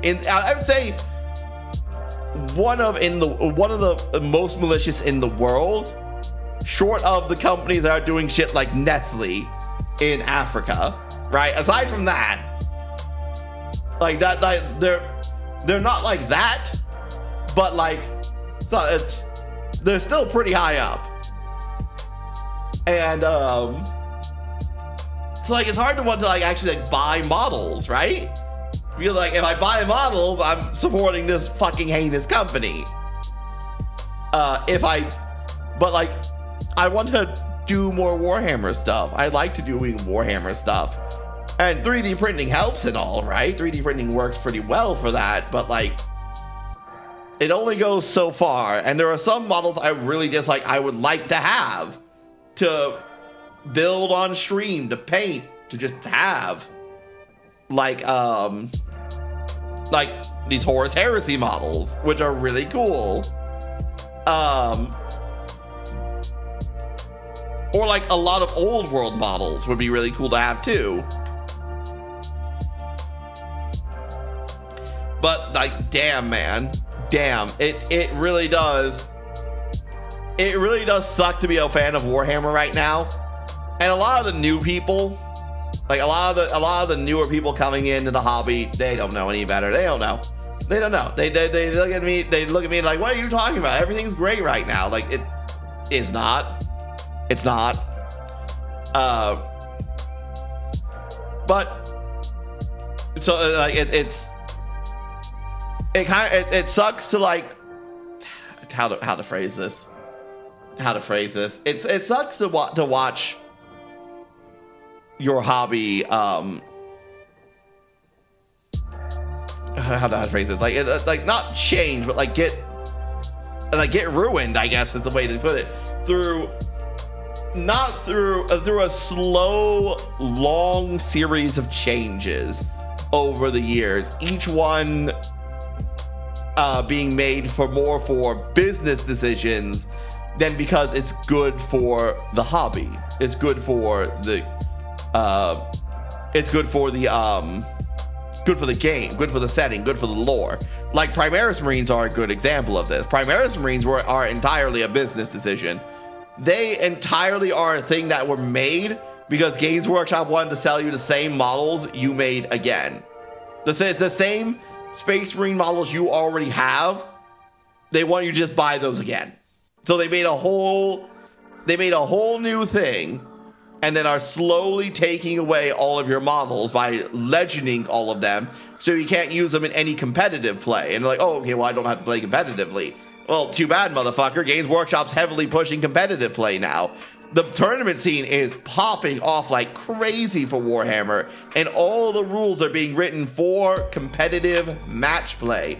All the rules are being changed for competitive match play. And if you are a competitive player in Warhammer, you will be eating good for a long while. If you are a casual player, they do not give a fuck about you. So, yeah, you can do your own thing, but it's just like, Games Workshop clearly doesn't want you to. Games Workshop clearly has an opinion, clearly has a plan of what they want, how they would prefer you to do this. And they do just push the rules. They will make the rules as unpalatable as possible to make you play the way they want you to. For instance, like you can play open play, for instance. Open play where you can use legend models, right? But Legends open play has not been supported since it was first introduced. Same thing with narrative play. These two whole ways of playing, there are 3 ways to play Warhammer right now. There's open play, narrative play, and match play. Everyone plays match play because match play is the only one that gets support. The other 2 just exist. And they are so... And they're just so... I wish they would do something like with open play, like have like open play be like, all right, here's the unbalanced version of Warhammer. Here's where we're gonna make you. Here's a bunch of rules for your units that like aren't balanced, but they're more like they more depict like how this unit would work in 40K on the tabletop, and it's more. And if you're more interested in like the aesthetic of all of it than the balance of the whole thing, right? If you're more interested in like the wanting Marius Calgar, this guy right here, to have rules and abilities that would match how he would be on the table when you bring him along, and not really worrying about whether or not he's balanced for competitive play, then I think that that would be cool, right? Like, it would be cool to have the old like Chaos Dreadnought crazed rules back, where your Dreadnought is literally schizophrenic and will start acting crazy in the middle of combat, that you can't always control them, because that's how Chaos Dreadnoughts are. You can't control them because they are literally a tortured, screaming remains of a man trapped in an iron sarcophagus, subjected to terrors and horrors unimaginable, and are crazy more often than not. And like, you can't control that. And so, but like in match play, for instance, they have the crazed rule. You want to know what it is? When Chaos Dreadnought takes 1 damage, has less than 9 wounds, which is its maximum amount of wounds, it then gets +1 to wound against whatever it's shooting at, which is yeah, balanced for competitive play, I guess. It makes more sense from a competitive mindset, but like that definitely does not really represent what a Chaos Dreadnought is from the lore, does it? As opposed to the old rules where at the start of your turn, you'd have to roll on a table, and when you roll on that table, would basically determine what the Dreadnought's doing that turn. Either the Dreadnought will be shooting at the closest visible target, friend or foe, or it'll behave like normal, or it has to move its full distance and charge the nearest enemy unit. So either the Chaos Dreadnought is unloading its guns into your own units, or it's sprinting across the battlefield, baying for blood. And I thought, and then like again, I'm like, that's one of those things of just like I point out and go, that's a lot more accurate to what a Dreadnought would do, to what a Chaos Dreadnought would do. So, and again, an open play could have just been like that. It could have just been a lot of these more crazy rules, all just available in a nice, like, separate format to competitive, where Games Workshop doesn't have to worry about it so much, where it can be unbalanced, a little broken, a little silly, but more appealing to people who just want to play casually and don't really want to come back to the matchmake rules where every 4 months all the factions have been rebalanced, your rules have been changed, your rules have been changed, the competitive rules have been changed, the rules in the main rulebook have been changed, and all the stuff you paid for coming back there are no longer accurate or valid, and you have to keep up with Warhammer community pages, you have to buy the new Warhammer book, Warhammer whatever season book that came out, because Warhammer 40k match play goes by seasons like it's a fucking battle royale game. And they're like, for casual players, that's just not very appealing. That's just not very appealing at all. It's not very fun for someone who doesn't really care about match play, who doesn't really care about competitive, to come back into a hobby and go, all right, well, I want to play my crew, right? Like, and the new crew rules were fun. I had fun playing around with stealth and basically keeping them, just keeping them away from just keeping them away from the enemy army so I don't get overrun, while using the stealth rule to basically play a game of don't get too close but don't get too far from them, so you can run in and hit them and then run out and try to like defend yourself and like hide using the stealth rule.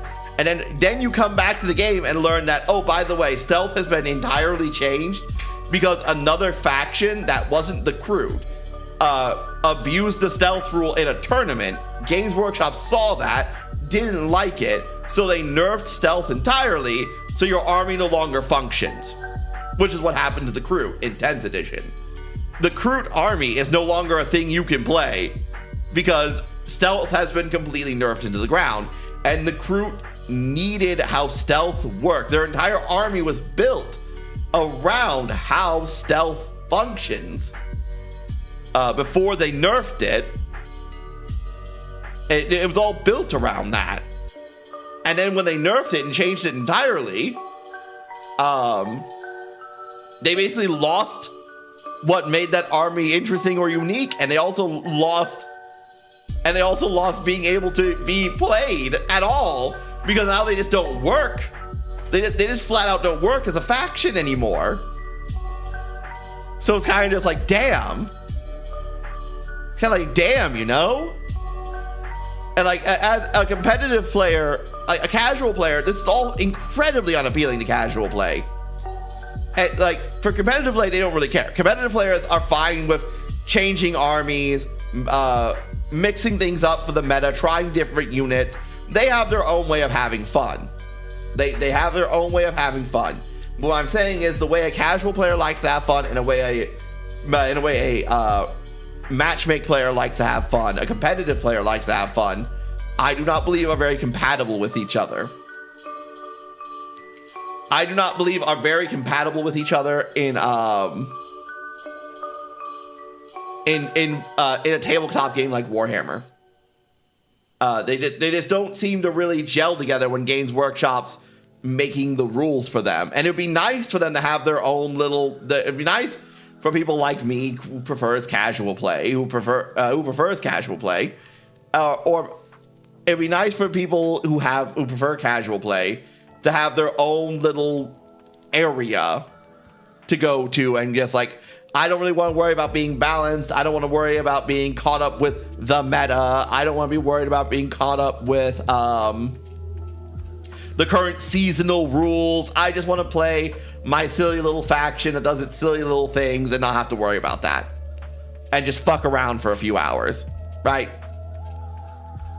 And fuck around for a few hours and enjoy the experience of Warhammer 40k on the tabletop. And I don't think that currently Games Workshop really appeals to that audience. But Games Workshop doesn't really care to appeal to that audience because the matchmake players make more money. The matchmake players pay far more than the casual players do. And also, the matchmake players are more easily being able to be advertised on things like on Twitch. Like, Games Workshop's really big into the idea of putting of moving Warhammer to being on, like, doing tournaments on Twitch as advertising, right?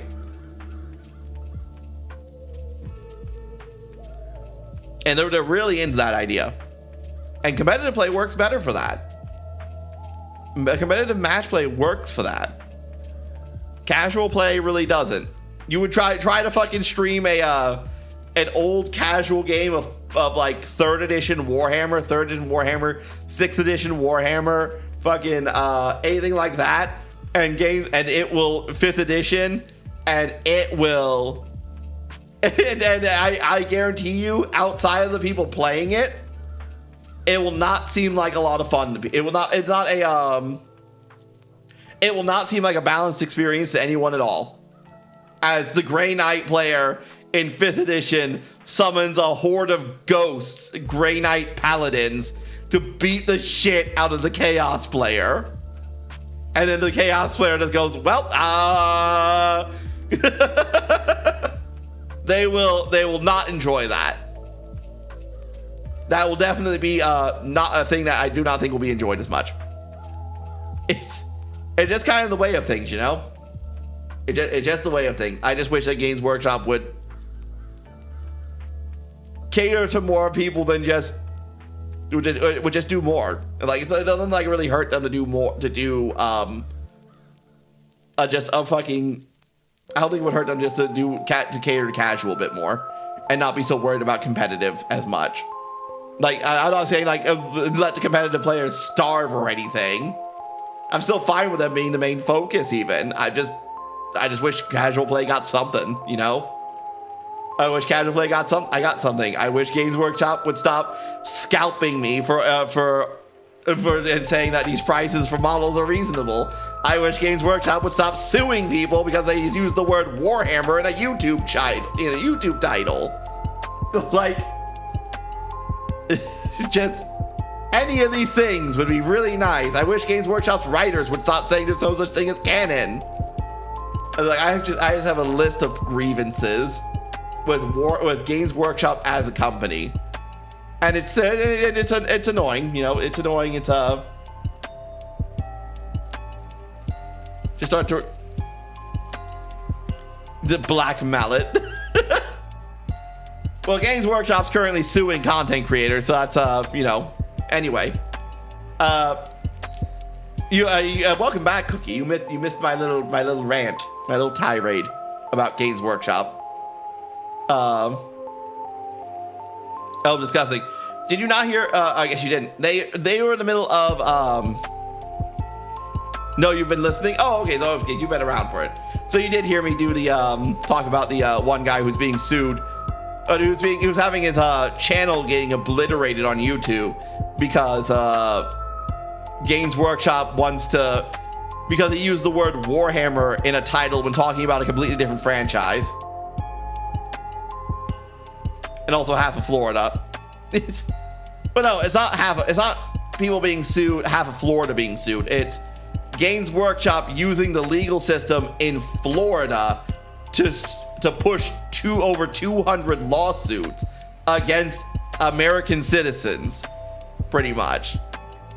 What Games Workshop does, and it's really scummy, right? Is that they go touring around different courts in the United States, from California to New York to Florida, to try to find a judge who will take their case and then use that to push incredibly restrictive copyright claims onto everyone. Wait, that's a great way to have people play your game. Like, and the thing is, like, Games Workshop is not the reason Warhammer is as popular as it is today. People are saying it's Games Workshop advertising, Game Workshop IP. It's the fans. It's the fans and the content around Warhammer that pushes Warhammer into being nearly as cultural relevant as it is today. You hear the whole rant. Good. I've not been screaming into the void then. Excellent. I was always going to have to upload YouTube videos about this. Excellent.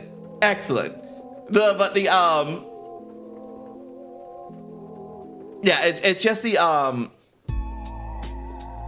like it's the fans. It's the fans' practically religious fervor of pushing Warhammer basically everywhere that makes Warhammer as popular as it is today. The only time I think it was a good business decision by Games Workshop that made Warhammer more popular was 8th edition. 8th edition, I think, was basically a lightning in the bottle event that pushed Warhammer into the stratosphere of popularity and accessibility. It was the cheapest time to get into Warhammer properly, which was insane because it was also the time Warhammer was the most expensive. But it was also the time Warhammer was more expensive than it ever was. But the box sets you could get in 8th edition for various different factions would always be in high supply, not through just Games Workshop itself, but through various different stores, through individuals, through all kinds of people. So it was very easy for a ton of new people who just started getting interested in Warhammer, because this was also a time when like Warhammer YouTube content was at its like peak, with people like Brother Alphabusa, through meme culture, through things like that. So people were very interested in Warhammer, and now then you were in this time where finding Warhammer models to get into the tabletop game was easier than ever, where you could go on eBay, you go talk to someone in a local community, a local Warhammer community, and you can find pretty much cheap Warhammer models to start playing with. And it was like there has not been a time before or since, I would say, where Warhammer was any more accessible.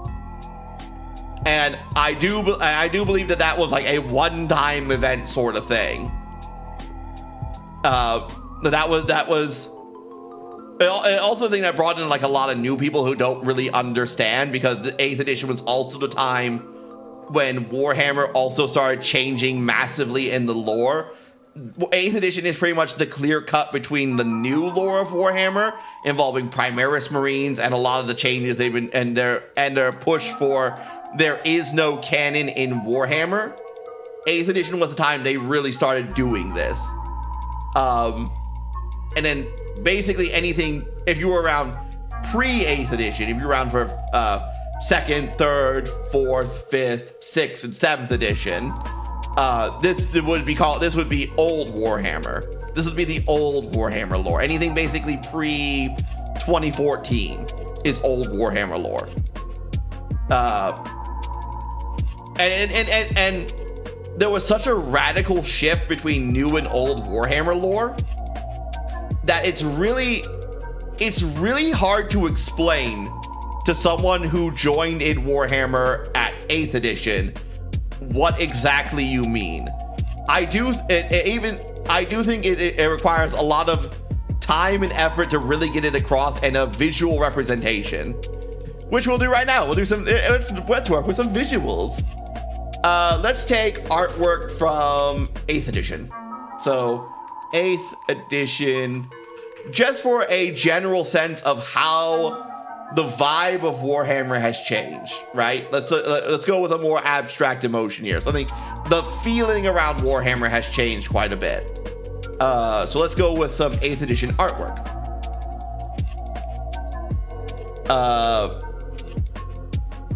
8th edition Warhammer 40k artwork. Yes, this will work. So here's basically a general idea of the 8th edition artwork here. This is the kind of style that it's in. This will work mostly. This will pretty much work. And you kind of see what I'm talking about here. It's the well, no, this won't really work. Everything goes a lot more clean cut. I wish I could like take the artwork from the books that I have right behind me and just paste them in there and paste them in here, because that would make it a lot easier for me to tell you. Oh wait, here's a good example. Let's go with the cover of the Dark Angels Codex. Dark Angels Codex 8th edition. Yeah, this will work. So, here's the cover of the 8th or 9th edition. No, that's not it. Do this one, bastard. There, we'll do the 10th edition one. Here's the cover of the 10th edition Dark Angels Codex. Now, for those who don't know, right? There's nothing really stands out as being wrong with this, right? It looks nice. There's clearly Dark Angels. We have the Knights motif. Eats Codex, how dare you? We have the Knights motif with the futuristic space marine. So we have the archaicness of the like Knights Orders of Templars with the future of space marine power armor and plasma weaponries and guns meshed together in this very unique aesthetic. Nothing appears to be really out of the ordinary here. But let's go look at the 4th edition Codex.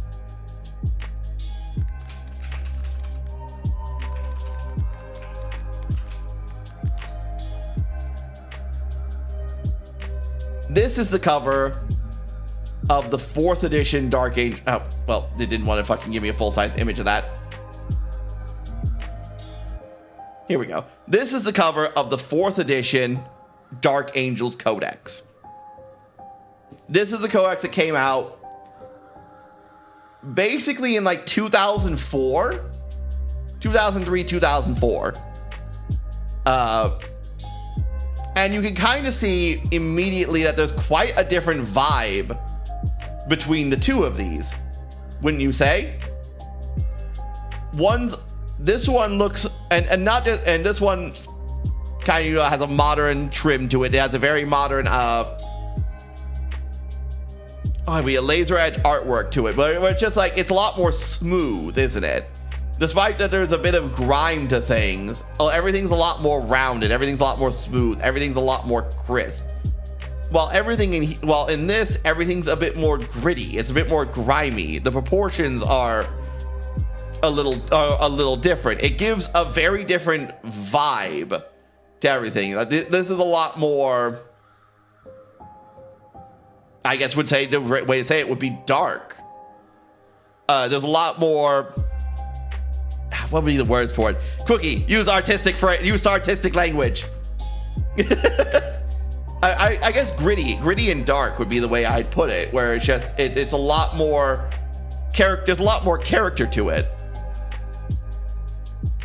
There's a lot more of that character to it, as opposed to this, where it seems a lot more clean, a lot more presentable. I guess to a more mainstream audience would be probably the way I'd put it. I mean, you're describing fine. I feel like I could describe better, but my words are failing me of what exactly I mean, because I'm trying to reach for something a bit abstract here. And that's what I mean when I'm talking about trying to explain to newer players the difference between the old and the new. There's a more family-friendly version and a more macabre version. I wouldn't say family-friendly, but I guess that works. I would say there's a more mainstream-friendly version, and then there's the gritty, macabre version of what reflects what I say Warhammer more really is. Something that's more true to what the grim dark future of Warhammer is more represented in this codex for what the Dark Angels are than I would say in this one. A YouTube demonetization friendly version. Due to the YouTube algorithm, I will give you the 10th edition Dark Angels Codex. And this goes to even like inside the codex as well. Which I know is also these. Which I know is also this in the back of codexes, which I really loved. Where they had little display things of all the models, but that's more of a aesthetic thing. Let's see, can I go for... Let's see, can I find... New one shines a bit, like there's hope. That is true. Warhammer has been, despite Games Workshop's best efforts to try to dissuade you from thinking this, there is 8th, 9th, and 10th edition have had a lot of hope in the grimdark universe of 40k. It's disturbing, frankly. Let's see, 4th edition Dark Angel Codex PDF. Here. No, that's please down. No, I'm not downloading that. Fuck you. Here we go. So, like you can see going into the book, which we also have lovely model displays here. Get away from me. Get away from me, ads. So anyway, we'll find more model displays later. But like there's the... You can see it in all the other artwork going in. It's still all very gritty looking. It's still all very... In all the artwork that we see going into the codex, it's all very... Fucking... ads! What the hell is this website? Skip your ad. Fuck you. Anyway, so it's still all the same kind of grittiness that's on the front cover of the book. And if you go to... Maybe we can find a 9th edition Dark Angel Codex PDF. Will this help me? Yeah, this will work. As you go into it, you know that you can see that it has that same YouTube, it has that same mainstream kind of friendliness where the gritty macabreness, the grittiness of it, let's just say that, has been, you can see it's been kind of sandblasted out. Some people will say it looks exactly the same, but you can put them side by side and you can see, look, here's the same artwork right here. Look, Here's that same artwork we were just looking at. Does this look the same? Like, you can see that all the gritty lines, all the line work that was on it. You can see all the line work that was on it has been removed. Look at the chest piece here. And look at the chest piece here. Like, it's way smoother here. Yeah, a lot of the character is just not here. The character and personality of it is just not here anymore, as opposed to here, where this has a lot more personality to it. This gives you that vibe, that feeling of the grim darkness of Warhammer.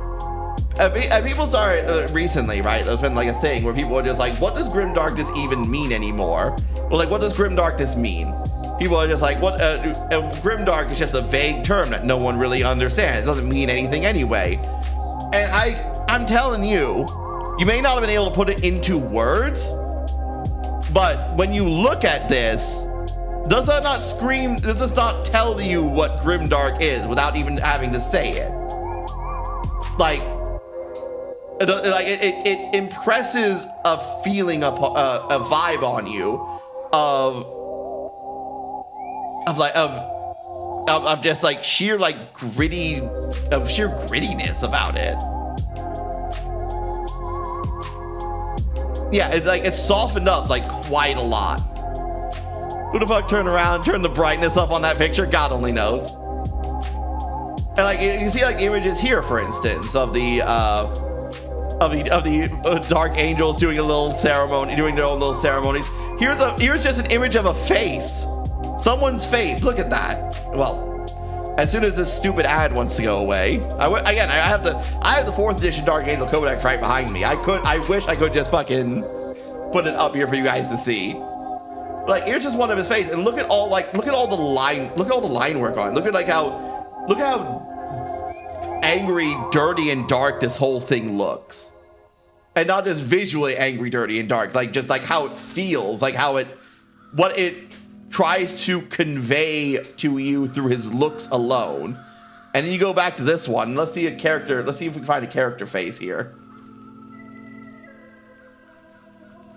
Oh, we're already out of the artwork and into the models and the rules. I do always have a hand cam. Yeah, but I have to set it up, and it's a real big pain in the ass for me to do that. Maybe another time. That'll probably be fun to do for another time. Yeah, here we go. And look at these faces here. Look at these two faces here. They're so clean, aren't they?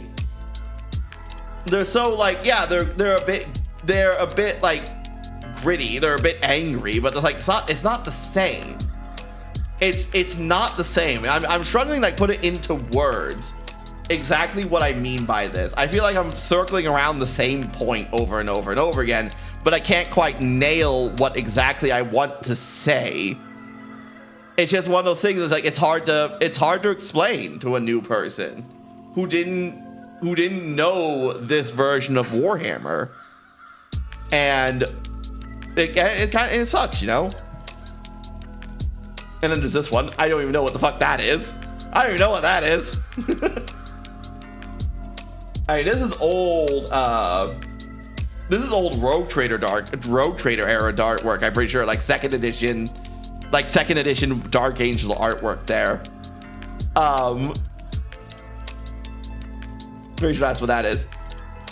Oh, and then there's like stuff like the Unforgiven, the Fallen. Like, yeah, oh, that's a good example of what to talk about, like the Fallen. Also, this artwork's really cool once this ad goes away. Once this ad goes away, the Fallen are a good example of Warhammer changing from grim dark to hope, to like hope punk. And like Warhammer 40k, modern Warhammer 40k is not grim dark. Modern 40k is like hope punk, pretty much. It's probably the way I would describe it. This artwork's really cool. Look at this. Look at this. This is really cool, right?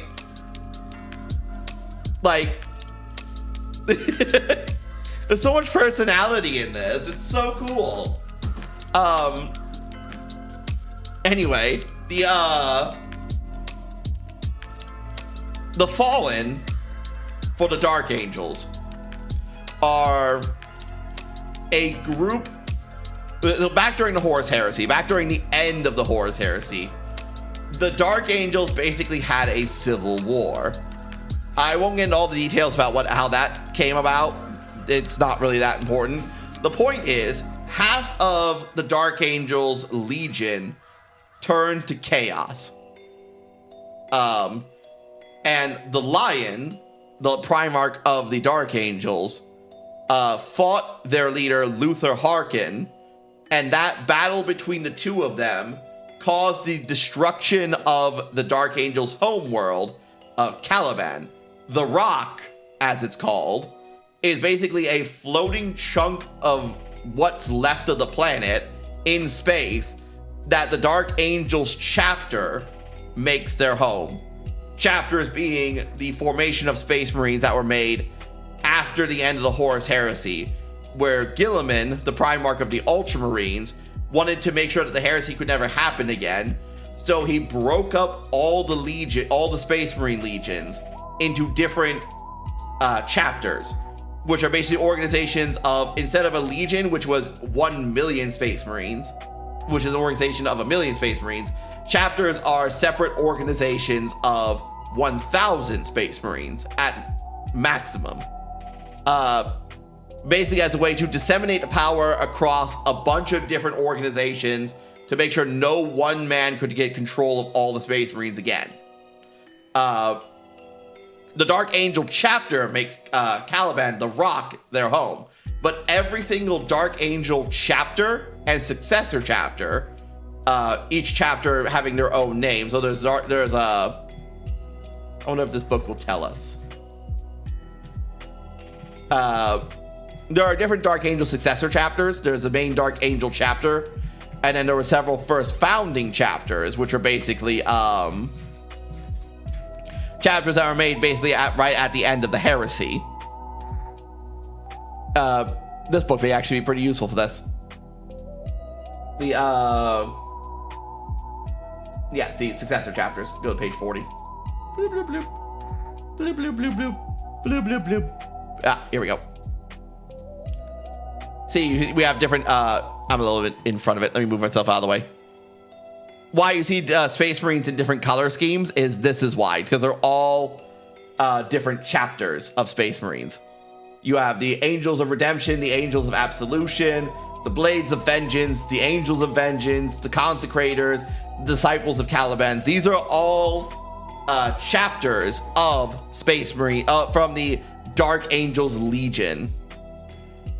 Rainbow Space Marines, where they don't exist technically. There's no Rainbow Skill Squad Space Marines. Those are the Eldar. The Eldar have the taste of rainbow. Blasphemy! You silence knife ears. That's for the Eldar.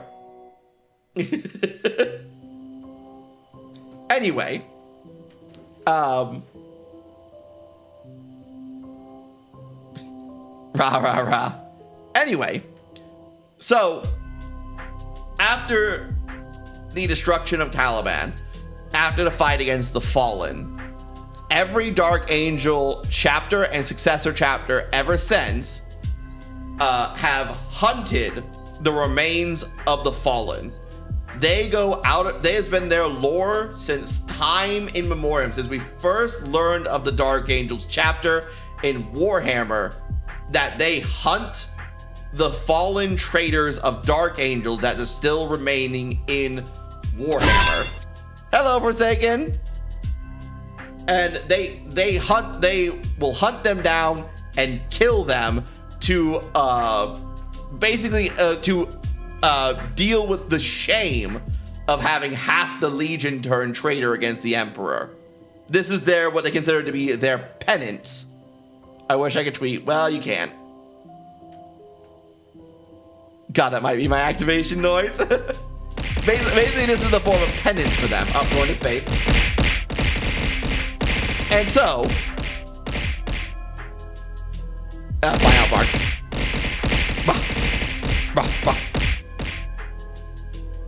This is your penance.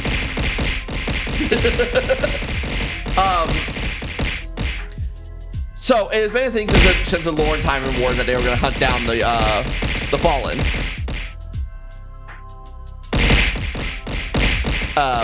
While they're, and so they've been doing this for a long time. Like it's been parts of so many Dark Angel stories to be able of them showing up and trying to find the Fallen, and trying to find members of the Fallen, and trying to locate them.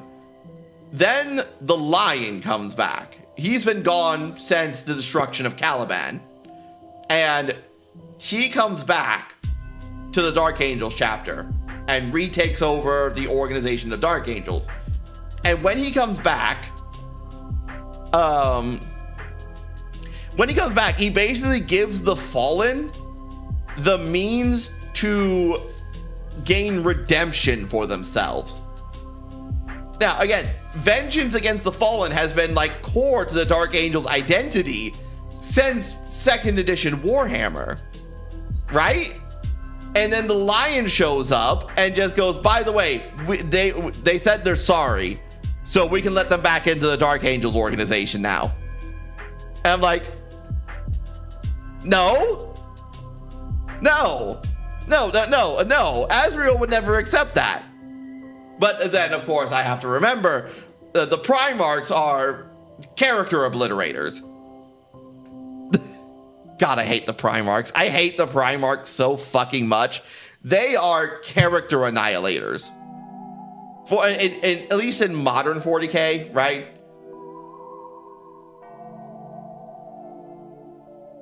Just hopped off my family graduation time to go to eat. Go eat Forsaken. Thank you for stopping by. I appreciate it. But like Primarchs are character annihilators, and that's how they've been ever since they were reintroduced back in 8th edition Warhammer. New lore, by the way. New lore. They've run Rift Shop over every character every single bit of every old lore characters. Before I go see why Fembo Rookie. I don't think I came out right. Anyway, so for instance, using the Lion as an example, Azrael Femboy Rookie is such a funny typo. Azrael is the chapter master of the Dark Angels. He's basically been leading the main Dark Angel chapter for almost as long as the Dark Angels have been an army in Warhammer. Next to Belial, Ezekiel, and Asmodai. They have been basically the key core characters of the Dark Angels chapter. And so the Lion comes back and goes, okay, we're going to let the Fallen back in. And Azrael, who has spent basically his entire existence hunting the Fallen, is just kind of okay with this. Because I bellyached a little bit, but then, you know, the writers gave him a little bit of plot-itis and said he's okay with it now. So now we have the redempting faction of the Dark Angels, who are all members of the Fallen and are trying to redeem themselves by rejoining the Dark Angels. And I'm just sitting here going, Azrael would never accept this. Azrael as a character would never accept this, but because his Primarch says to accept this, his Primarch, his liege lord, basically tells him to accept this, he just does. He just does. And again, that's what I mean. Like, the Primarch just runs Rift Shop over his character, and every single thing he has done before this point doesn't matter anymore because the Primarch said so. And just like, that's fucking awful. And every single Space Marine chapter that's had their Primarch come back has been exactly the same. It's been insane, actually, kind of thinking about it, how much the Primarchs have just subsumed all these characters and have made them basically shadows of their former selves. Like, Ahriman, for instance, of the Thousand Suns, his demon Primarch finally came back to the fore of Magnus the Red. And Ahriman and Magnus are supposed to be at odds with each other. Magnus has banished Ahriman because of shenanigans that Ahriman did. We won't get into that. But Ahriman hates Magnus, and Magnus hates Ahriman. And then the next time we see them, they're both working together, and Ahriman is taking orders from Magnus. No. Ahriman hates Magnus. Ahriman would tell Magnus to go suck a cock. Excuse me, sir, why don't you go suck the fast part of my petrified cock? I'm not doing what you say, Magnus. Fuck you. Like, he wouldn't do that. But the writers want him and Magnus to be working together because Thousand Sons factions, even though Ahriman was basically like the figurehead of the Thousand Sons faction for the army because you couldn't use Magnus. Magnus wasn't a character. He was just off doing his own thing. He was he was meditating in the Silver Tower, and he had great plans, and it basically was the writers going, you'll never see him. And so Ahriman was basically the head honcho of the Thousand Sons, and then Magnus shows up, and now Ahriman doesn't do anything anymore. Anytime the Thousand Sons come up, it's always Magnus. And Ahriman's basically, despite being like the main figurehead of the Thousand Sons for damn near 20 years, now he's just relegated to secondary bitch to the Primarchs. It's like, God, it sucks. It sucks to have all these characters you're invested in just suddenly stop being characters because Games Workshop has new toys they want to play with. And in every conversation with especially with a lot of the new people who showed up, right? A lot of the new fans, not to throw too much shade at them, but like they really like getting into Primarch slap fights like all the time. You talk to them about Primarchs, you talk to them about Warhammer, especially around Space Marines, and it will descend inevitably into my Primarch is better than your Primarch fight. It's insane. Hello, Ray. Oh, you're done with your stream? I was gonna raid into you. Damn. All right, Ray. I see how it is. I see you. I'm busy ranting about Warhammer. Apparently some people here enjoy my schizophrenic rantings of Warhammer. Oh yes, Cookie. Thank you for shouting out Ray for me.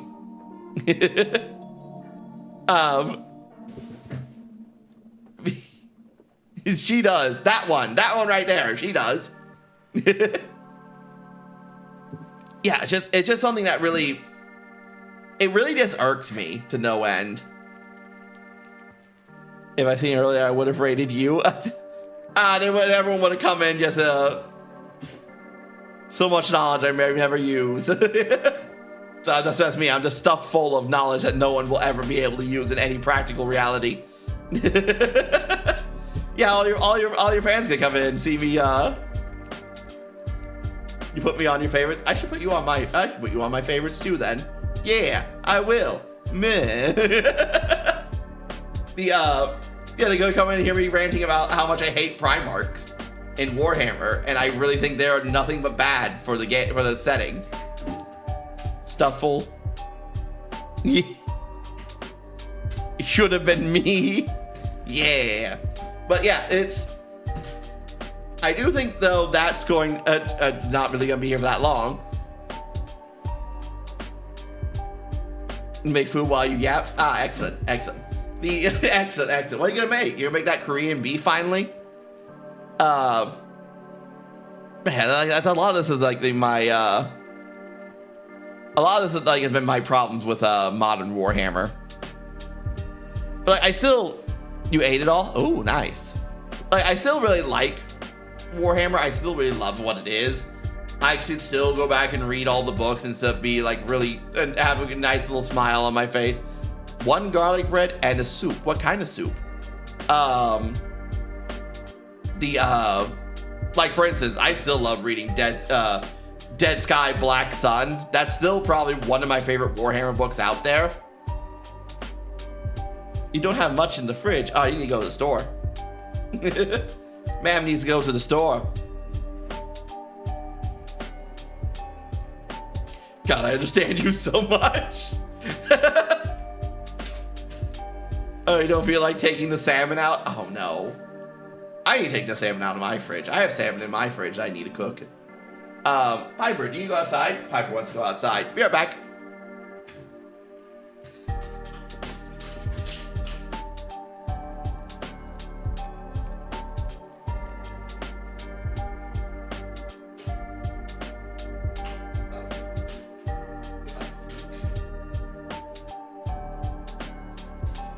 Look at Abby. Oh, no, not for pain. Oh, are you getting warheads tomorrow? Oh no. The pain.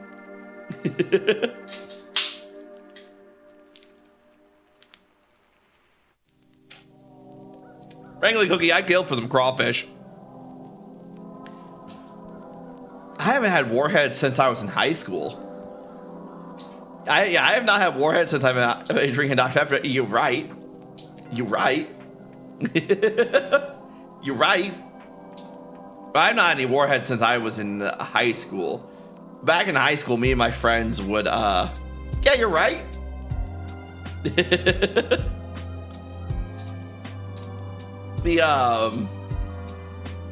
I'm not here, baby. We can have a crawfish boil. I love a crawfish boil, actually. Me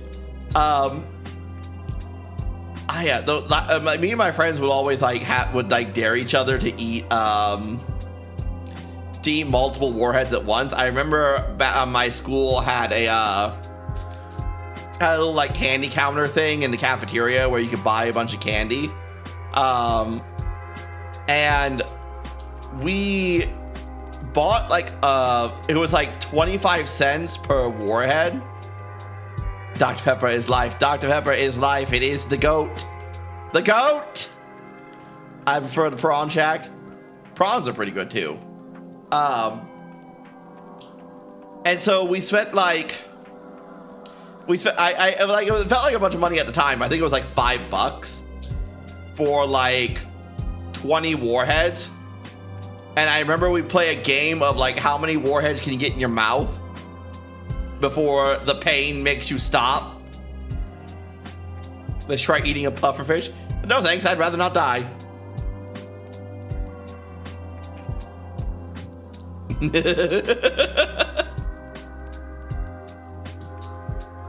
But yeah, so we stuffed, I think my record was 8. I had 8 warheads in my mouth before I couldn't take it anymore. I think that was my record. What did you send me? Me and Dr. Pepper. What is this? I feel like if I've got, I need to bring this over here.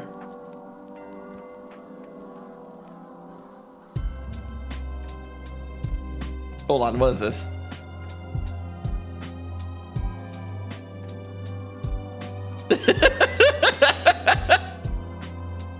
What is this? Hold on, Cookie, what is this?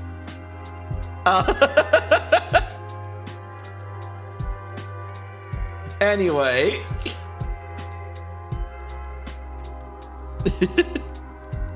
What do you think it is? It looks like the scene from Dungeon Meshi.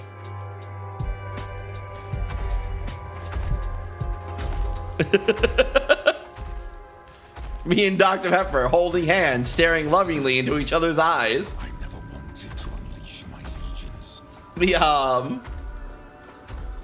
Yeah, no, but this is a long story of my love-hate relationship with Games Workshop, but loving Warhammer, but hating the company that makes it. Who else is good? Root beer. I was never much of a fan of root beer as a kid. And I've not had any root beer as an adult. I feel like root beer would be something I would like now, but something I didn't like didn't like as a kid.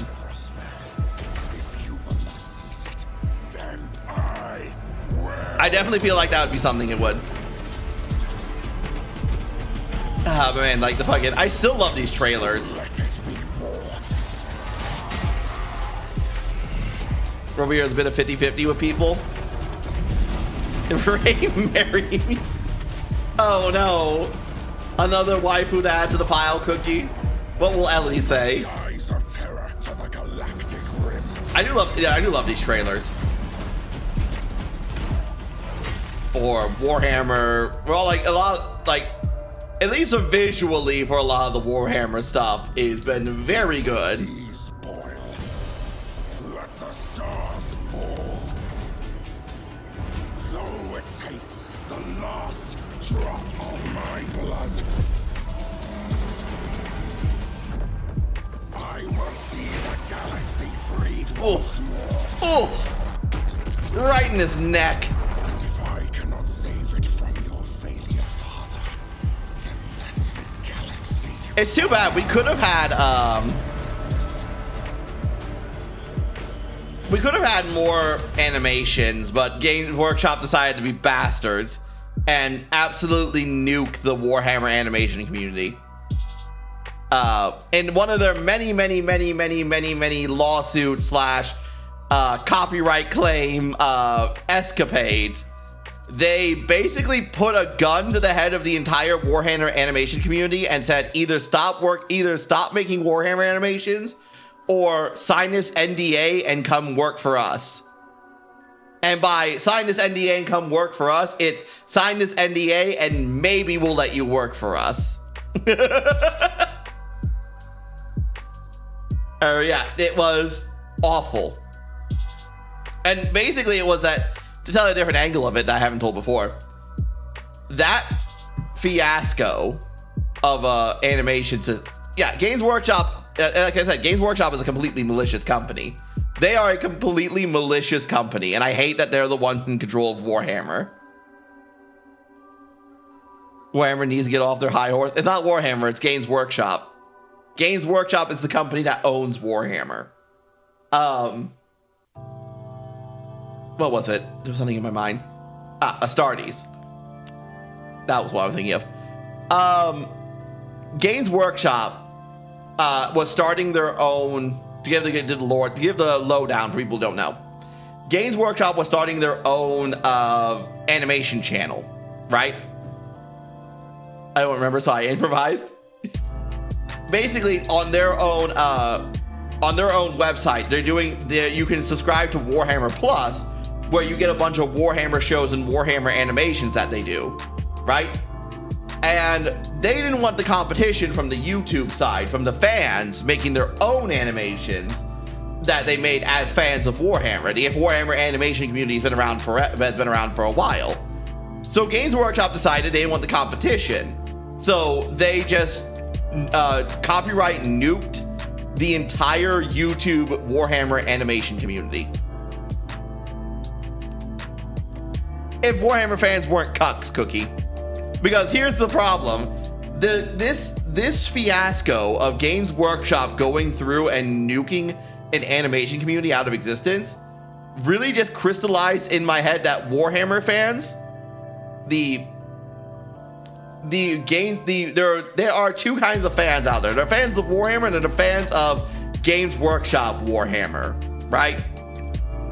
And there are just people out there, dick suckers. Yes, the dick suckers. They will defend Games Workshop no matter what they do. And this is almost all the mainstream Warhammer content creators are like this. Valrak, Luton, Brother Alpha Busa, Major Kill. They, each and every single one of them, defended Games Workshop when they came through and nuked the animation community. They weren't happy about it, so they claim. They said it's Games Workshop's IP, and Games Workshop's allowed to do what they want to with their IP. And it's just like, that's basically what the argument boiled down to from a lot of people who were defending Warhammer's actions. And it's just like, defending Games Workshop's actions. And it's just like, it was that point that basically solidified in my head that just like, Warhammer is probably going to die a very undignified death at the hands of being destroyed by the company that made it, And it's gonna happen because the Warhammer community will let them do it. Pretty much.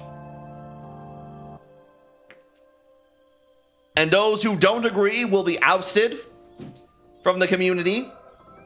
And just like what happened with Arch Warhammer, for instance, who is basically a pariah in the Warhammer community, even though everything he said was correct.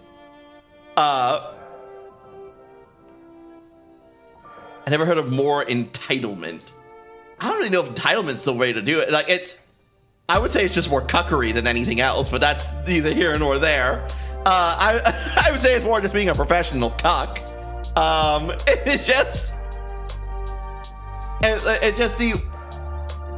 When Games Workshop does something, right? This isn't cuck. We respect cucks. I don't know about that. But anyway, I don't know about that. Anyway, but anytime Games Workshop does something wrong, they increase the prices on their models for arbitrary reasons. They go content striking other people's channels. They copyright words like pauldron and Warhammer. There are always a legion of they throw tantrums. When they throw tantrums, basically, like there are always a legion of people who will defend Games Workshop to the death for whatever reason. Many of these people, like for instance, the larger Warhammer content creators, like Bricky, like Luton, like Valrak, is because they get special dispensations from Games Workshop if they don't rock the boat too much. If they play along with the status quo, then they get special. They get stuff from it, right? Well, they don't really get anything from it, but Games Workshop leaves them alone. Basically, it's within their best interest to kind of lie. They didn't invent words. No, they didn't. But they abuse copyright systems to try to basically copyright every word in existence.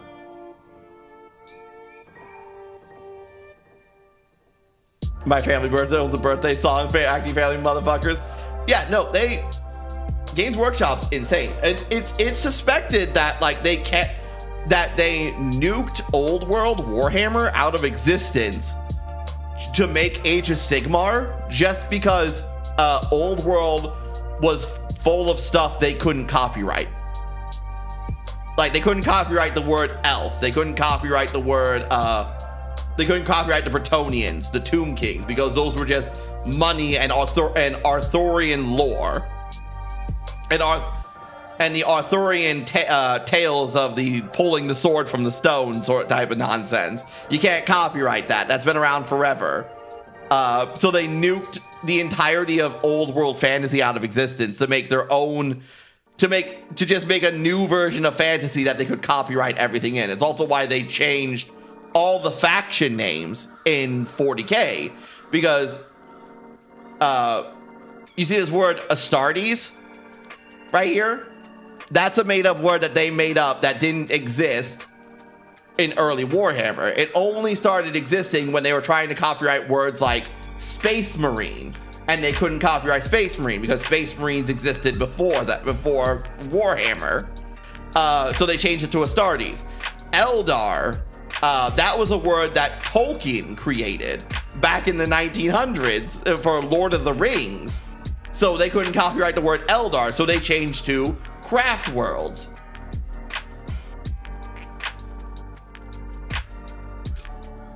And so pathetically funny it is. The Imperial Guard changed to the Astra Militarum, which is also another way how you can tell new players from old players, because old players will call them Imperial Guard. Properly old players like Grognars we're talking about here will call the Tempestus Scions Stormtroopers. They'll call them Stormtroopers. Because that's what they used to be. They used to be the Imperial Guard Stormtroopers.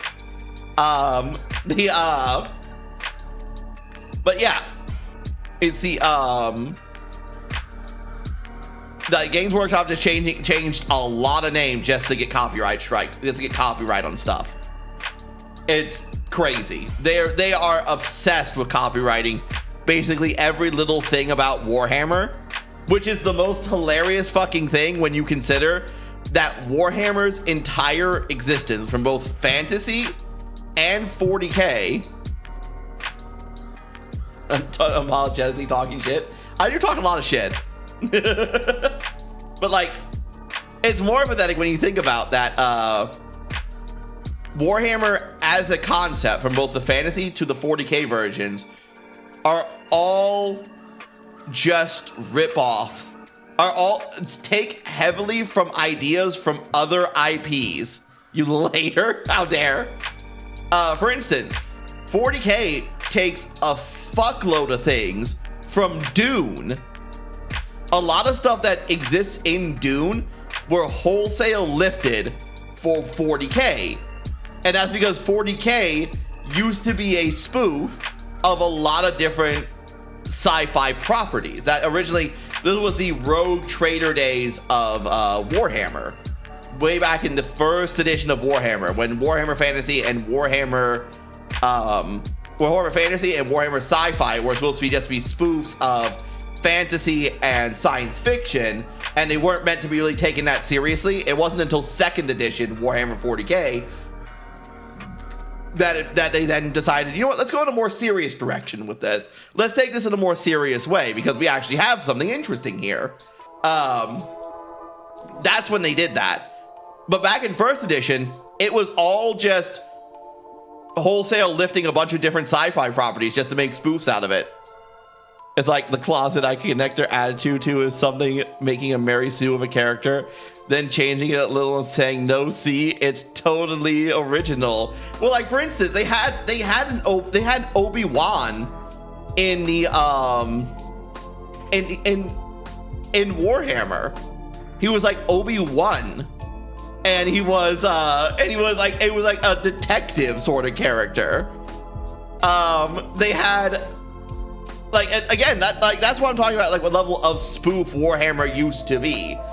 So Warhammer, the entirety of Warhammer as a start was just a cobbled together mishmash of a bunch of different shit that they just wholesale took from other sci-fi properties. And then when they made their Warhammer 40k, when it solidified into what we know it as today, Games Workshop back at the somewhere around 7th edition just turned around and started going, nope, we're copywriting everything. This is our original IP, do not steal. Original OC, do not steal. And just started copywriting everything they fucking could, from like the word pauldron to the word Space Marines to the word Warhammer, just trying to copyright every single little thing about their IP that they could. And it's just like, into like a schizophrenic sort of manic craze about them. Like, I don't know what to say about. I was trying to show you guys the starting because I thought this was the animation that we used to have. Like, this was basically the animation that took off massively and probably was the reason that Games Workshop took notice to YouTube animations. Let me pause. Let me show you the quality that Games Workshop robbed from us. I want to show you this.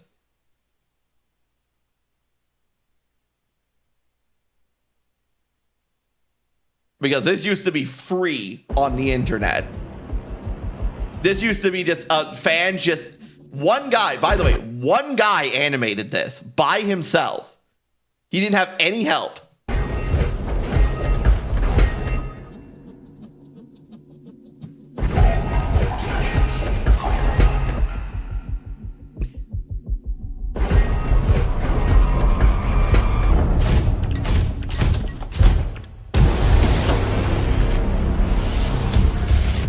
I will point out, this is Astartes 1 to 5. He had it separated into 5 different parts.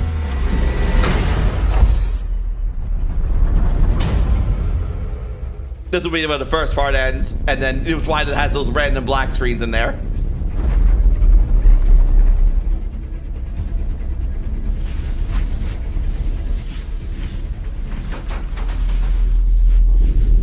copyright for a place called Games Workshop when they only have the one game. You lied. There aren't multiple games here at all.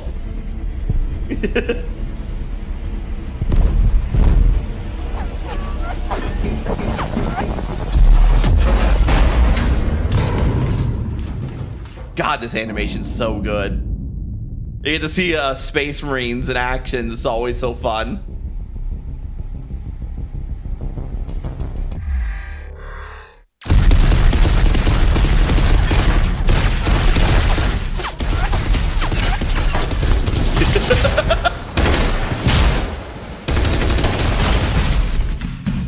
Just absolutely splattered.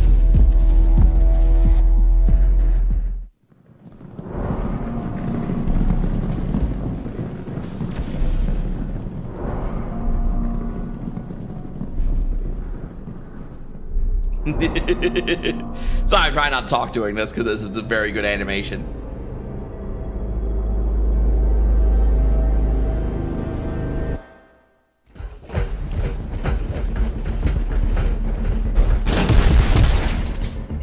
Yeah, it would have been.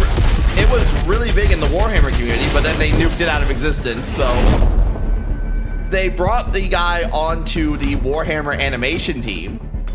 Like he joined on the Games Workshop Warhammer Animations team and has been working on Astartes 2 like this whole time.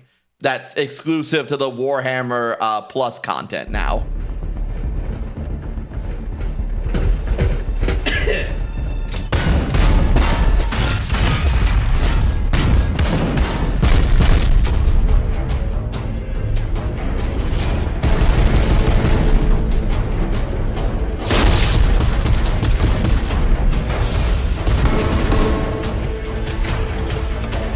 Ah, yes.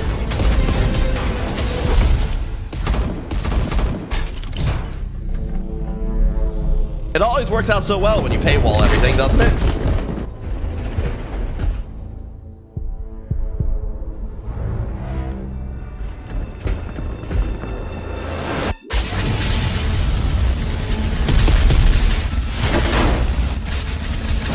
Now this part I thought was a little silly.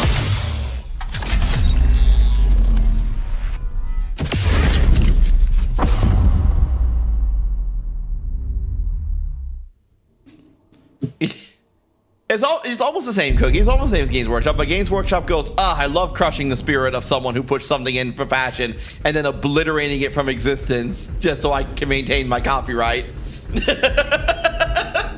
It's like basically the same.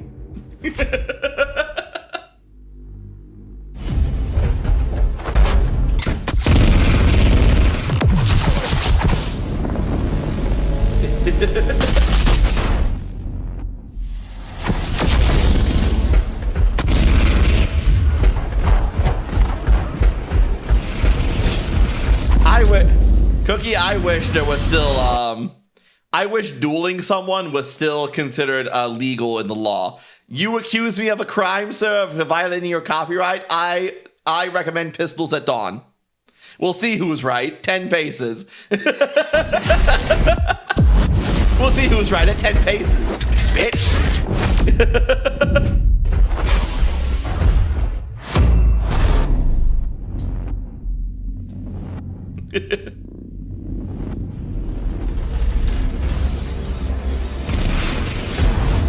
No weapons, no witnesses. Well, remember until the late 1800s, killing someone in a duel for honor was legal.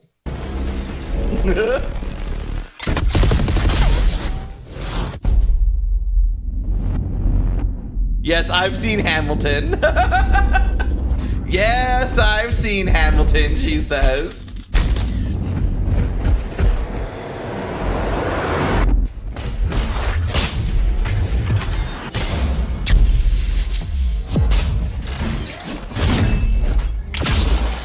Oh, that's so good. Oh, such good animation. It's so good. And then Games Workshop went, fuck you.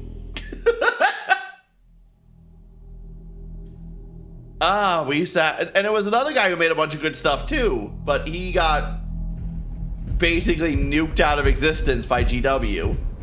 Now he makes Titanfall animations.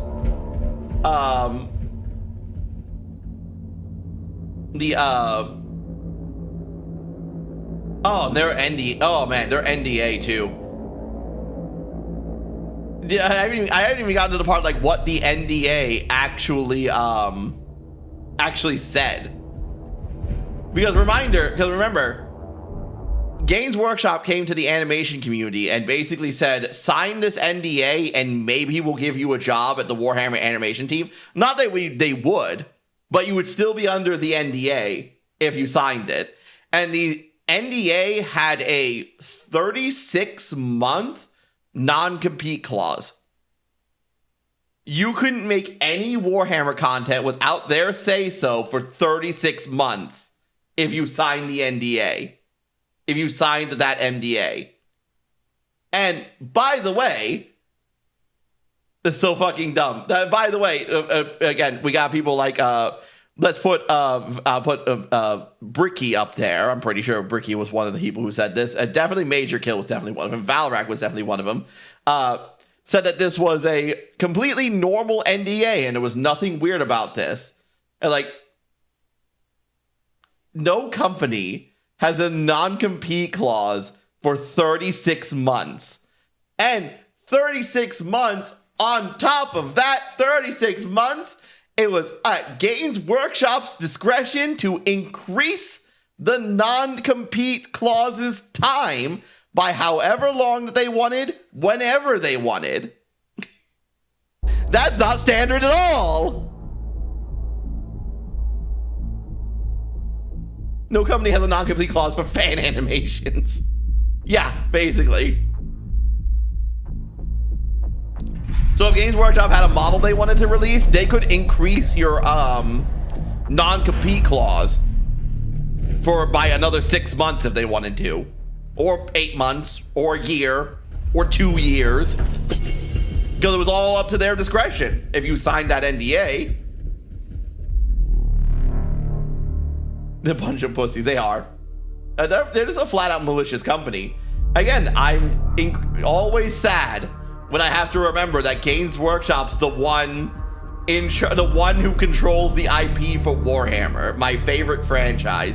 The thing has been a part of my life for so long, and they're the ones in control. They used to be really cool, which is the sad part. They used to be really cool guys. Let me see if this is it. Let me see if this is here. Hold on. Because it used to be controlled by people who actually like were hobbyists themselves, right? Way back in the day. And you can see it in a lot of the books and works that they did. Where is it? Let's see. Down to the bottom.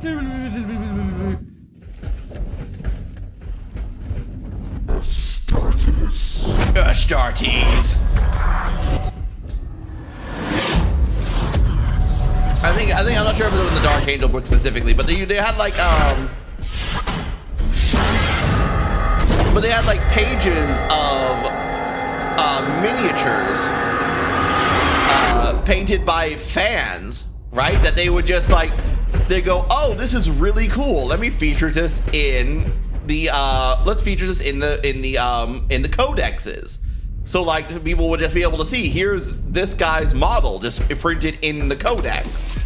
And they're all like custom models and things, a lot of like things that Games Workshop sells.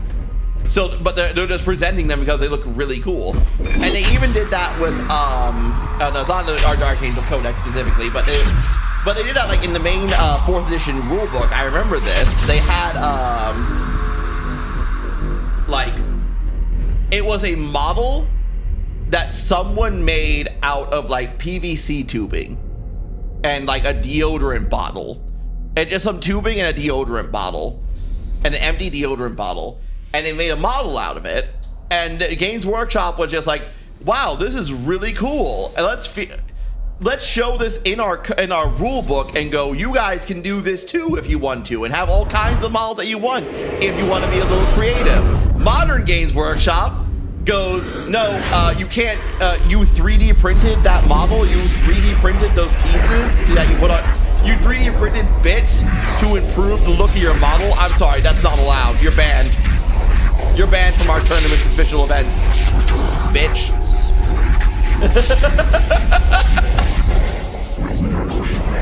That's Modern Games Workshop.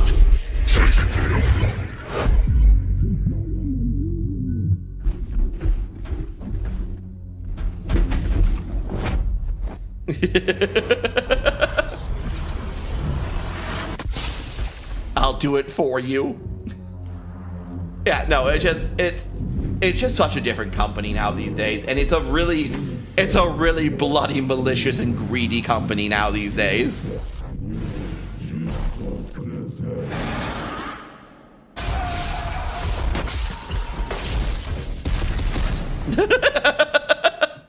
Oh, I'm sorry, Mr. Psyker. You psychic too hard.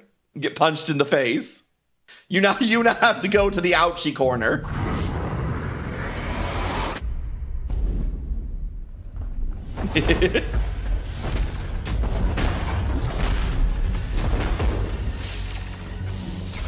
Send you a link. You want to watch this later? Yeah.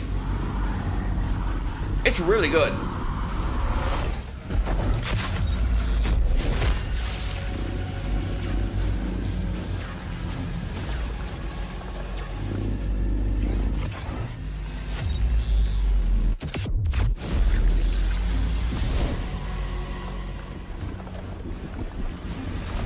Yeah. I get it, Twitch. It keeps taking you down. It has not been mentioning the stream streak to me at all. So it's just taking you down with the stream streak.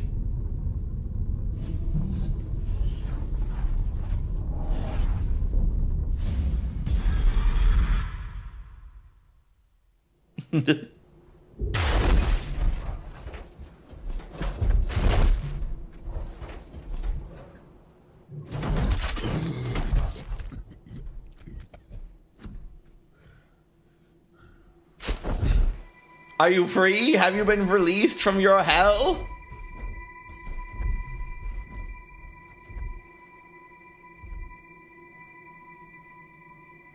Yeah, but this was where the Astartes animation ended because of Games Workshop, pretty much. Because shortly after this is when Games Workshop started doing their DMCA takedowns of everything. So they have Astartes 2 under their paywall, but that's nowhere even near out yet. So whatever the fuck that was all supposed to mean, we have no idea.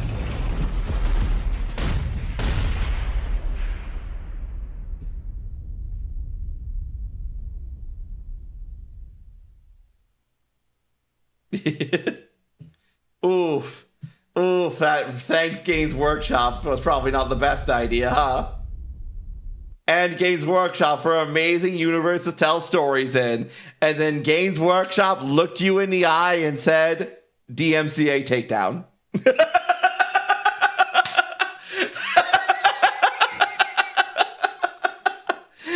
Games Workshop then looked you in the eyes and said, cease and desist letter. Nope, you can't do that. An unfortunately and hilarious irony. It is a very unfortunate irony of the situation, that's for damn sure.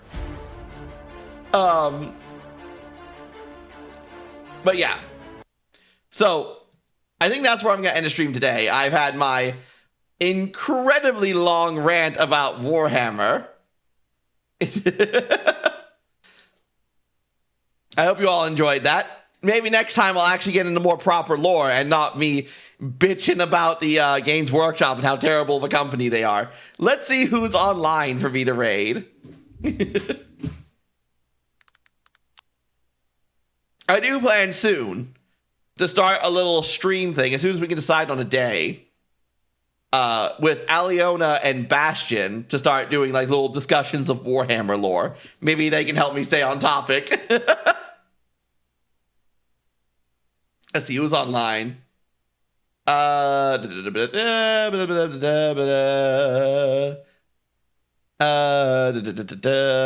Penn's on, Foxy's on, but Foxy's sleeping. So raiding Foxy would probably be pointless at this point. Let's see. Rin is on.